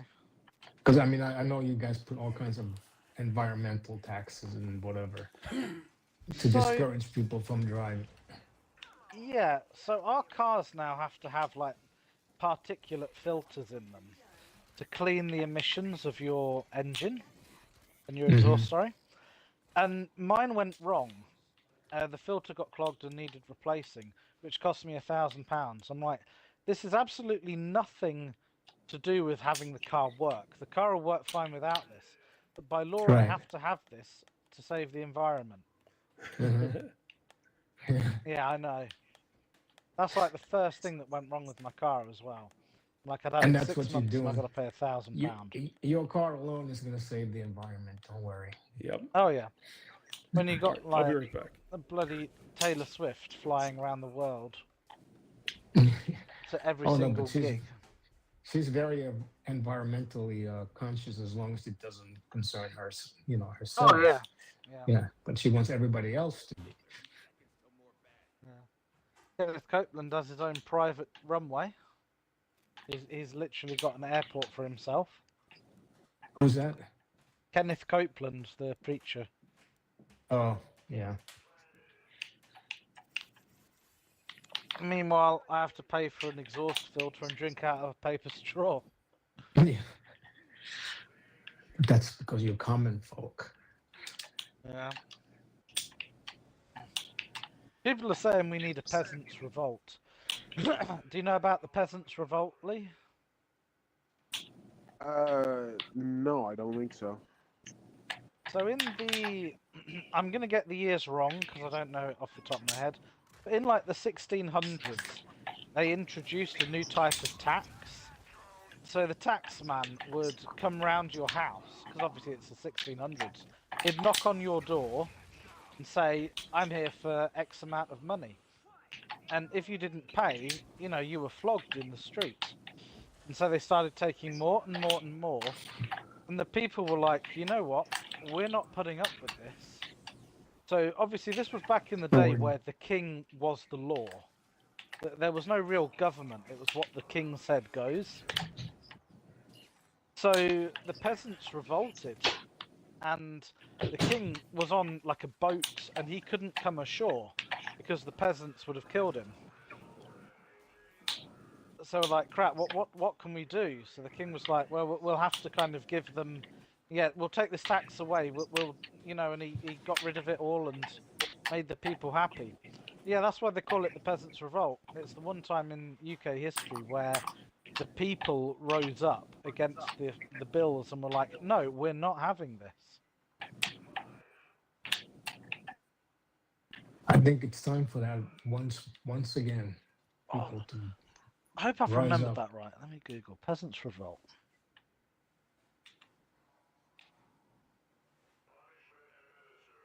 Oh, okay, it was 1381.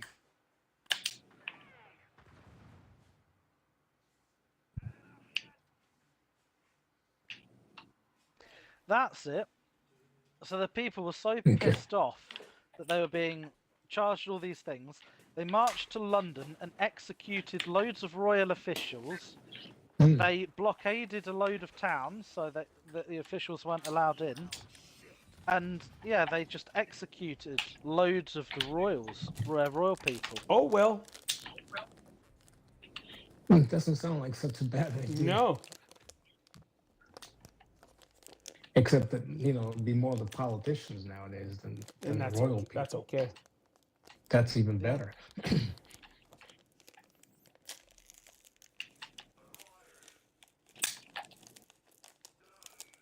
I just think the people should be allowed to hold the politicians accountable.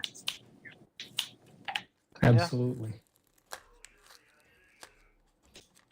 Like, we vote them in, they just doing stuff for themselves and not for the betterment of the people. Then Yeah. we can charge them and do whatever we Yeah. want to. I'm cool with it. Yeah, because you have to explain to me when majority of the politicians, they make decent amount of money, but how do they all become millionaires in a matter of years? Yeah, like Mark Carney. Yeah. He's got his own. Yeah. He's got his own company called like Brookside or something, and he is making bank by just blessing himself and his wife's companies and stuff. It's mind blowing, and the liberal people are like, oh yeah, he's a master. What they say? He's a first class economic master or something stupid like that. And he's just a big dumbass. That's it. Didn't he headquarters a number of his sites in The UK, America yeah. to save tax? Oh yeah, the no, UK? Okay. no. Well, he was in charge of a bunch of stuff in the UK, and then you Thank guys you. fired him. I'm like, this dude sucks. But yeah, Oh, that's right. He lived in the UK, right? yeah. Now we've got what's her name? Christia Freeland. She's I left. thought. She left Canada and moved to the UK, which is awesome. Oh no, we don't have her, do we? Yes, you She's do. the one who screwed all the truckers over and froze their bank accounts. Yep. And JJ. Yeah. What's up, dude? That was one of Trudeau's people, right? Okay. Of teas? Oh, of teas. Tea, a cup of tea. Earl Grey. Earl Grey. But What a I say. assume it's E-R-A-L. E-R-E-Y. or Yes, A. it is. EARL, Earl Grey. What's that? Earl Grey, EARL. All right. Is Yeah. Steph making you a tea? No, so Isaac's girlfriend wants to get Steph some teas. Just get whatever. Like, it took Steph a few months to drink all of James's teas that he sent from the UK. So yeah, whatever, dude. A tea kit? Yeah, do it. All right, that's a good idea. She doesn't have to though. You should try. Did I get you to try chamomile tea, Paul? Did you get me to try it? Yeah, Yeah. I'm sure I think so. I don't know. You got me It's the try one that something. tastes like flowers. Tastes like poop. Yeah. You don't drink tea, do you, Paul? Oh my gosh, no. It's yucky. Yeah. Yeah, dude. Yeah. No worries. Let me know if you need anything else. Still wear slippers, Paul? Matriarch. Still what, dude? Slippers. He still wears slippers. I've never worn slippers. What type of crap is this? What type of question is that? Silly question. Figures. What about a nice pair of moccasins? Moccasins? What am I? Navajo here? No. Yeah. Apache Paul. Yeah. Apache Paul. These Oh. oh no. That's because Lee Who didn't was protect that? this area. Oh crap! What are you talking about? Dude, look. Pete just died. Did a matriarch coming? This is unbelievable. Yeah. You have no idea what I'm dealing with. Oh, I know you're not dealing with the fixing that I'm area dealing up with for the protection. matriarch over here, boy. Dude, come on. This is not a matriarch situation. This should have What been do you set mean up it's to not a deal with matriarch it. Situation. He's right here. You should have had it already dealt with. This is insane. I don't understand it. Buffoon. That's what I'm saying. Has someone got Pete? Yeah, I got. Yeah. He's down again. Whoop. Just leave the AI to get me. Fuck. Yeah, he's down. Okay. Because Yeah.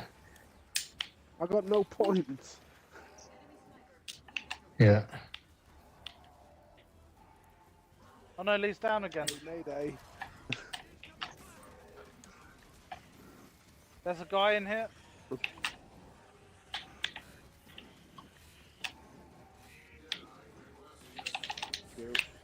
Don't worry, Paul. I'll take care of this side. You don't have to do anything over here. all falls apart. Hey, I was just trying to help. Oh, great I know job, you're Lee. getting all salty about it. Great job, buddy. But Buddy. But hello, Hanson. No, shut up. I need That's some Please points. down again. Why did we not get any of the taps? This is insane. all right. Let me see what I can do over your side, Lee, to fix you up here. This is Fucking crazy. you have no hair. Never seen it go, right? All right, you're gonna want this here. You're gonna need 2 more, Leroy. Or what? Level I think- ones at least. I think we need some I of that can't healing afford smile. anything. What do you got over here? You've got. Oh my gosh! What are you doing with your points? Anything? I've been repairing everything. Yeah, because Paul's been doing nothing. That's crazy. All right, let me buy some stuff for you to protect the boys from your side. This is terrible. Oh my god, I hate it. Oh my god, I hate you.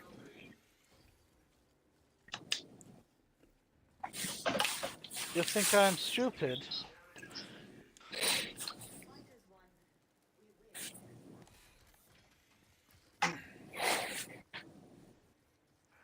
This is that map where Spuddy's friend joined us. the Yes, French it dude. is. And what was it he said? Oh, it is impossible to come. Oh yeah. Was that You French remember that? dude? Yeah. Yeah. Oh man, that was funny. But I think Spuddy would appreciate it if you didn't call him his friend. They just randomly hooked up online. One of the hardest I've ever heard Paul laugh Oh, it when was he so said. good. That's what she said. When he said that. Yeah. That's what she said. Oh man. It is impossible for me to come. That's so awesome. That's so...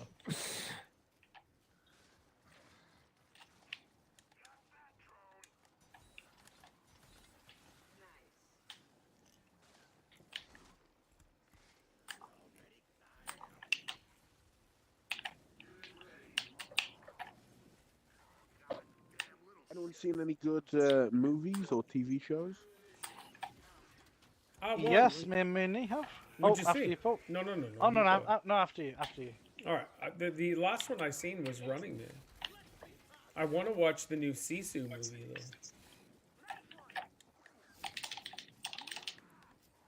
Your turn, James. Go ahead. So, on date night, if you remember, me and Mooney watched The Iron Giant. Yes. Oh yeah. And that still holds up pretty well today. Yes, Okay. it's a kids' film, but it's like an old-fashioned type of kids' film where it's not babyish. And I can't really, I don't know how to describe it. It's just, yeah, it still holds up well today. An adult Good. can watch it and still, enjoy it. This Saturday we're watching a funny film I've only seen clips of called Idiocracy. Okay. Yeah. It's basically a military guy gets frozen and unthaws in like the year 2525, and humanity has devolved into stupid people. Hey, it's like Just like 2025. Yeah. Well, Yeah. you're describing the world today. It's a prophetic movie. Is this a documentary?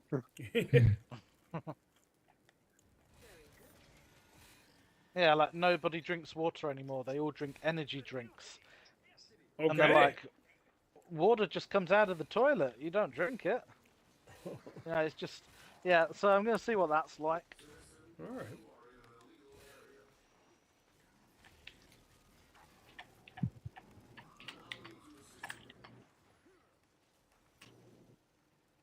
I did see the trailer for a film I want to ask Mooney to put on the list called The Menu. Huh. Have any of you heard of that? Is that the one with Ralph Fiennes? That's the one, yeah. Oh yeah. Yeah, I think I seen that. that's been out for a while. Yeah, I seen that. That's actually really good. Yeah, 2018 or something. I just saw a clip of it and thought, this looks really good. Yep. I hadn't heard of it before.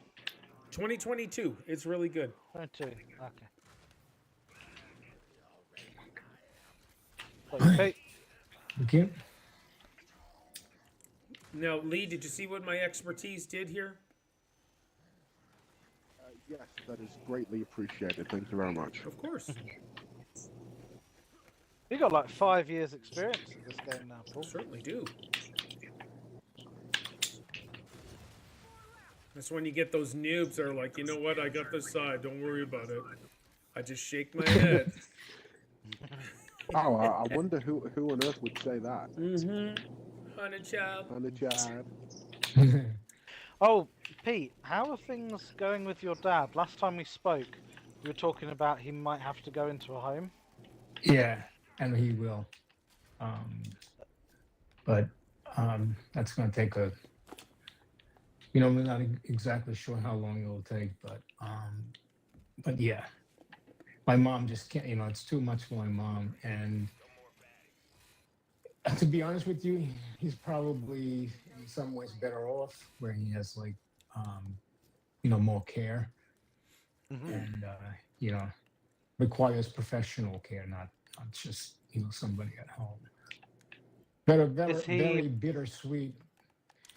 He, you know, honestly, you know, I don't even know how much he realizes what that really means, but yeah, I think he's fine with it, and he was fine. Like we had him go to like this place 3 times a week, where he was with other people in similar condition that he was in, and he, you know, he thrived. You know, it was actually, I think it was very good for him. So, but yeah, in that house, I don't think he can. No. No, he could probably last another 6 months or a year, but you know, this was the right time to start working on getting him out of there. Okay. Has he declined quite a lot this year then, you'd say? Yeah, and you know, it was like, you know, I keep saying this. It was that once he was no longer able to exercise and go out on his own, do the physical work. Yeah. The physical activity is what kept him sort of relatively healthy. And once that was taken away from him, he was downhill from there, and it was, you know, it was pretty rapid, you know, the declines. Yeah, because I remember last year, pretty much every time I'd ask, you were like, yeah, he's doing good. You know, no real change. He's exercising. Yeah. He's out and Right. about, still walking. Yeah. But this year, like, Yeah. it's just been quite a noticeable drop. Well, you know, it's the FaceTime that we do. It's so dramatic because now he really, unless you actually directly ask him a question, you know, my mom prompts him to, you know, say something, and that's usually just like, "Hey, how you doing?" You know, he says nothing. He just, he just sits there. Yeah. That sucks, man. Sorry to hear that. Yeah, and my father was like the life of the party. Like, you know, he couldn't make him shut up. He was like Paul. You know, and so, you know, very extremely outgoing. He talked to strangers and, you know, that kind of stuff. Yeah. And to see him, like, you know, virtually a mute now, it's just doesn't seem like him anymore, and it really isn't him anymore. Is that the illness, or is that him choosing not to speak because he doesn't want to say something to show it? Well, it's impossible to like. There's still part of me that suspects that part of it is that he realizes how, like, you know, some of the stuff that he says now doesn't make any sense, and he's aware of it. And that's the reason why, you know, he you know, stopped talking. But yeah, you know, I don't think we'll never know for sure. But it's possible, or it could be just, you know, the illness itself is just, you know, doing that. But if he's still responsive when being asked questions, I'd go with the first option. Oh yeah. I mean, me personally, if I had that problem, and I knew that I was aware that I was starting to like phase out or not follow things, I'd be like, I'm going to put my foot in it. I'm going to make an ass out of myself. I'm just not going to say anything. I'll just nod and smile. And if I'm asked something, then that's directing me, you know. That. So yeah, based on what you've said, I'd go with that one personally. Yeah, and I can tell, like, you know, I'm just mainly just talking to my mom, and he's sitting there, but from what I can tell, he's definitely listening, you know.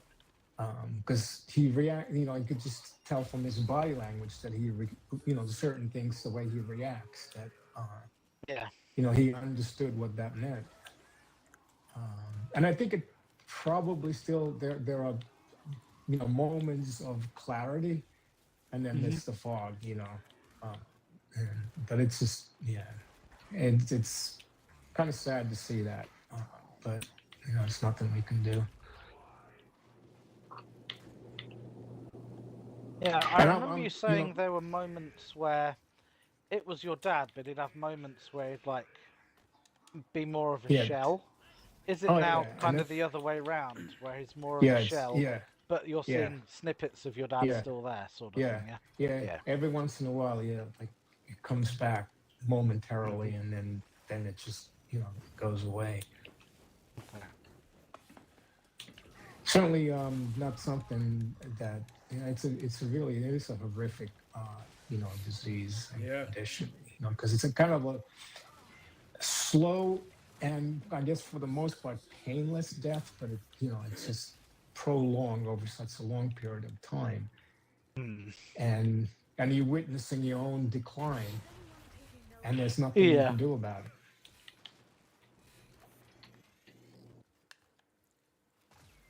Yeah, and it's painful for those around you, because they'll look at you and remember who you were, and you're like, Yeah. One thing I can say, though, he had a great life, and and that the memories, we always have the memories and stuff like that. Yeah, but it's still, you don't want it to come to an end, no matter how old you are or how old No. I wanted him to be able to enjoy his retirement, because he worked very hard. He was working, and unfortunately, he was diagnosed with this almost like months after his retirement. However, I have to say, like I said, the first 10 years, for the most part, his life was still had a really good quality to it. It's just been maybe the last 5 years when the decline started. COVID really was also in some ways was a culprit. Yeah, that as well. He'll have always had this hanging over his head, though, from the minute he was diagnosed. Oh yeah. And I have to say, he fought it so hard. I can't imagine anybody fighting it harder than he did. He and I'm sure a lot of it helped him along the way, and that's why he had as many good years as he did.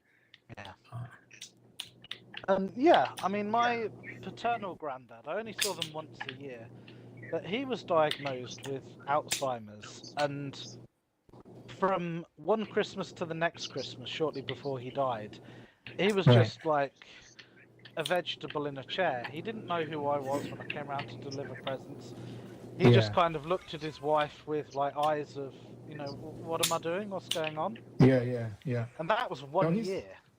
Yeah, he's not at that point yet, but he may be on his way. How do you think your mum will cope, though? When she's by herself. I guess time will tell. In some ways, her life will be easier. But yeah, I mean, they've been married, let's see, over 60 years. So, yeah, I mean, Mom Rico, thank you.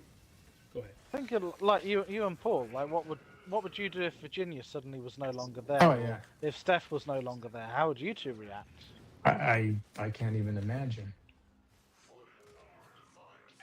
I mean, in some ways, I say there is no me without her at this point. But I mean, you got to do what you got to do. But don't even really want to think about it. To be honest with you. I just downed myself because I'm an idiot. Yeah, no, I understand. It's just kind of giving us updates on him for like a year. I like to kind of know how he's doing. I sound silly. Oh no. No, I appreciate that. This is sort of like we're getting close to the. Well, the thing is, like I said, we're getting close to the end. But people can live with this condition for years, even after they're like, they're not with it at all. And honestly, I hope that's not the case. Because there's not much quality of life, after that. So Yeah. But I mean, I agree with you. He'll be 85 in May, so you know, it's a pretty long life. I've noticed most people, when they get to that age, it's always between 80 and 90. That's when the degradation kind of happens.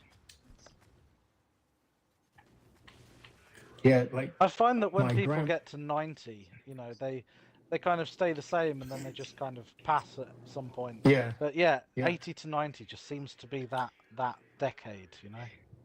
Well, it's also like, you know, at that age, sometimes like people go from like being really, really spry to like bad, you know, in bad shape. It's just a matter of sometimes, you know, weeks or whatever. And, you know, the decline can be super, you know, fast at that point. Yeah. Yeah, well, my mum's 73, so obviously it's in my mind as well what happens to her. Does your mom still smoke? She does, but I don't think it'll make a difference now anyway. Yeah. But like just this week, I've noticed she can't take off the pipe from the vacuum cleaner. Oh, yeah. Like that pulling motion, she no longer has the strength to do that. Yeah.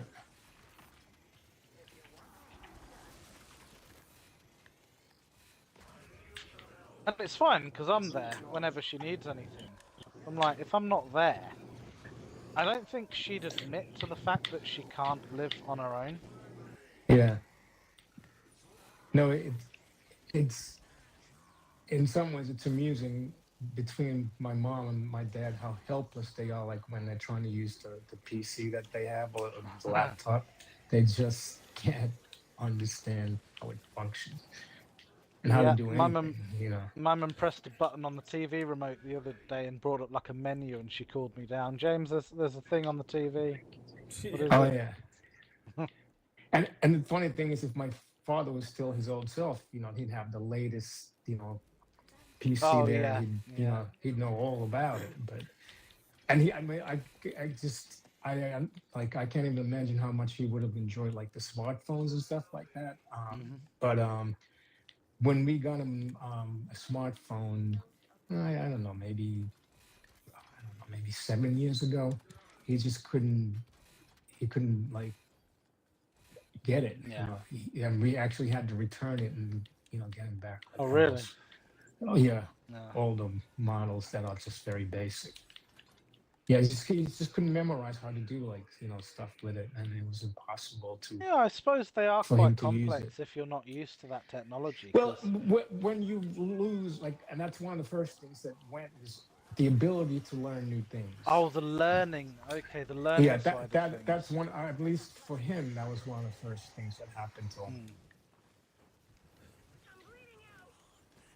That's why I said a lot of times, and when we were reminiscing and talking about the old days, you couldn't have told that there was anything wrong with him. Yeah. I bet in the early days he was really good at hiding it as well. Oh yeah, and he was very good at like telling these little white lies to, you know, try to mask, you know, some of the mistakes that he made or he was starting to make. Okay. Yeah. I think that's probably another reason then it's taken so long. Yeah. Sorry, I mean, like, part of it will be like denial as well, like where it's like you don't really believe that you have it yourself, and then trying to just sort of live a normal life even with it, and you're even lying to yourself in a sense. Yeah. You know, you make up these excuses why this and that happened, when, you know, it was really because of, you know, you just couldn't remember anymore, or you didn't know how to do it.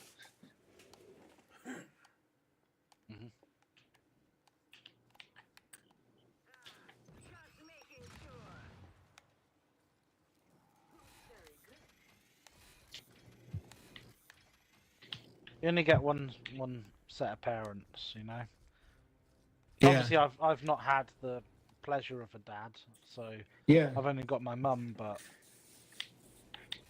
you only get one. Yeah, Yeah. Yeah, I'm sure, it's so different when you have both parents. And I know, like, it's not funny, but, it's the three of you didn't really have a father figure growing up. No. Yeah. And I had, like, my dad and I did so much because we were both into sports and stuff like that. So that's why, like, when he actually, when he passes, yeah, it's going to be tough for me. And I haven't lost a parent yet either, so now, I don't know how I'll actually deal with that. They've had some good innings. You're all quite a healthy family as well, and I'm guessing you don't have like really bad habits and things. So I don't, but like my older brother died when he was 49 from a cancer that he sort of like a lot of times you just get cancer, but it was his sort of like his lifestyle that drink caused or him to- smoking. yeah, smoking and drinking, because it was actually the back of his tongue where it started from. Okay. And that was from tobacco, and he used to drink like almost pure alcohol, which is really lethal. And so his lifestyle probably caused his early demise. Especially if cancer doesn't run in the family. Well, I don't know. Breast cancer runs in my mom's side of the family, and she's a breast cancer survivor herself. But yeah, like no heart disease, no like strokes and stuff like that. How come I get us? Okay, this dude needs This to boom die. shot is He's this killing us boom shot is constantly. insane. Yeah. Oh, okay. Right, Where is well, this I've kind of made it fucking thing? behind. He's coming for you now, Paul. I got you, Lee. For you. It's the Bastion, honestly. The Yeah, shield guy.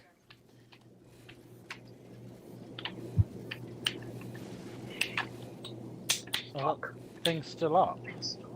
Yeah, the shield is still up. Oh, he's killing me. No! I've taken out the bastion. The shield's gone. Just Thank you. boom shot me in the next week.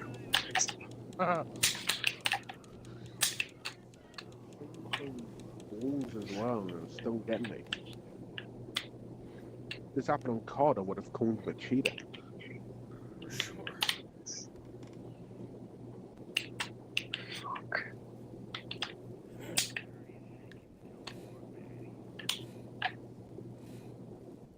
Man, I need 3,900 to repair your sentry.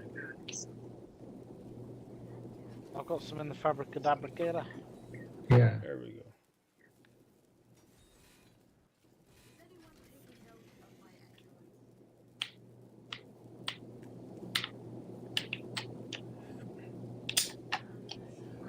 One second, give me.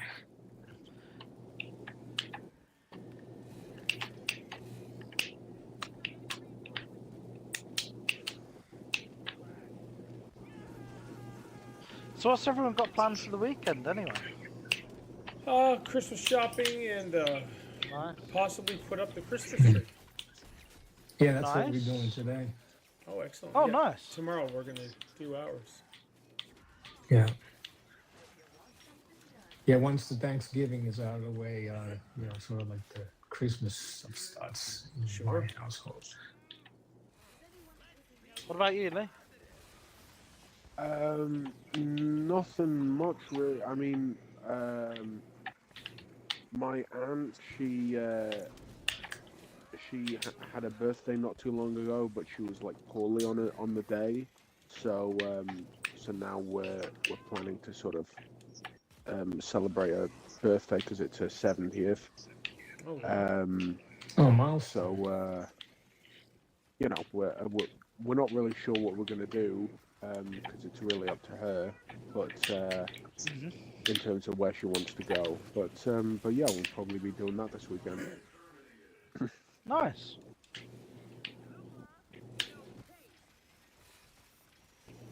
I'm looking forward to putting the Christmas decorations up this year. Excellent. So obviously, I don't know where I'm going to be at the end of next year. Will Mooney be here? Will we need to buy another house? You know, it's Yeah. like the last year of You never I spent don't want to say Christmas together, normality. have you? Mooney Have you and ever I. spent? Have you ever No. spent Christmas together? Yeah. No, I could have done, but I didn't think it would be fair on Mooney's mum. Because obviously her son passed away shortly before Mooney. Right. Sorry, shortly after Mooney went home last year, Right. and a lot of their friends moved out of the town to another town. So if Mooney was here over Christmas, her mum would be all alone. And the thought of me leaving my mum alone with no one to talk to over Christmas, I'm like, I think I couldn't do that. And I didn't want to do that, have Mooney away from her mum. Because at the end of the day, all of our plans to get her here, it doesn't really matter when. I just want her here now. Yeah. But you don't know how much longer you've got with your parents. I mean, we all know that. And I think things like birthdays and Christmases especially, your parents shouldn't be alone for that if they've got no one else. Oh, absolutely. Yeah. So, what if she comes next year and she's like permanent resident, whatever? Like, what happens at Christmas time next year? Well, her other since then, her other son has moved into their apartment. So their house has an apartment joined onto it. Yep. And her son has now moved into that as of like last month. Oh, okay. So her other son is like literally in the house next door. Excellent. So that's not as much of a problem. Well, that's good. Das gut. Yeah.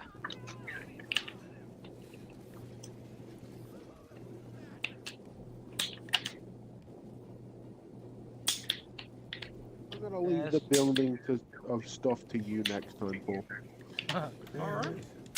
Paul's got years of experience building defences now. And victory. I'm a I master just wanted to defense. get that level 20 on my guy.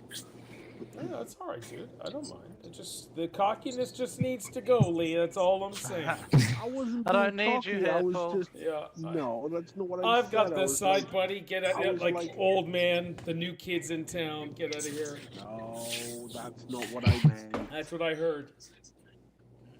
Mhm. Boys, that took over 2.5 hours to do. Yeah. That's wild.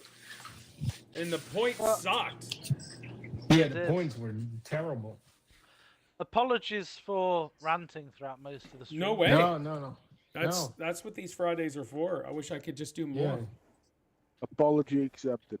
Captain Nita. Apology accepted. It's a good one.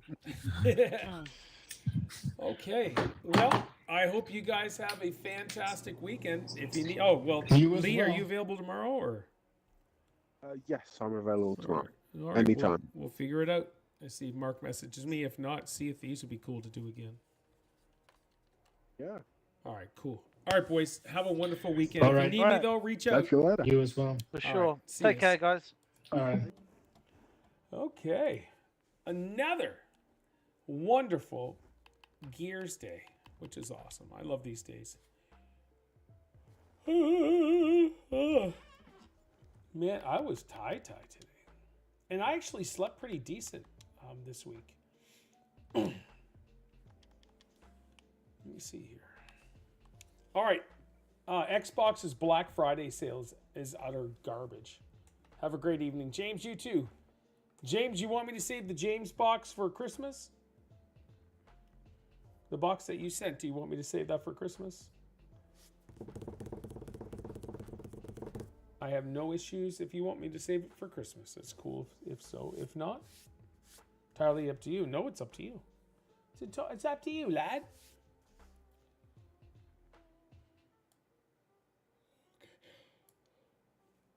Oh my gosh. Entirely up to you, yeah. Well. Oh, Isaiah isn't feeling so good. He said it's all good.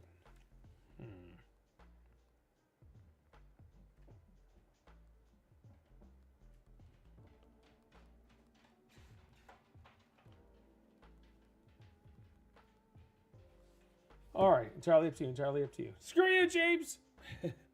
All right. Anyways, we'll figure it all out. We'll figure it all out, boys and girls. Anyways, this was awesome. Thank you guys so much. Pete, Lee, James. Thank you, Spuddy. Thank you for joining in. We had Lady Kalista. We had Curvy Lass. We had Otney for a bit. Thank you guys. You're all amazing. I really appreciate you stopping in, saying hi, and all of that stuff. And Pete, thank you so much for the resubscribe. 54 months at tier 1. They've subscribed for 74 months. James, thank you for the 100 blurps. And then we had a new subscriber, Mamerko. Thank you so much, Mamerko, for subscribing on YouTube. All right, boys and girls, here we go. I want you guys to have a wonderful night. As usual, my name is Paul, and you guys...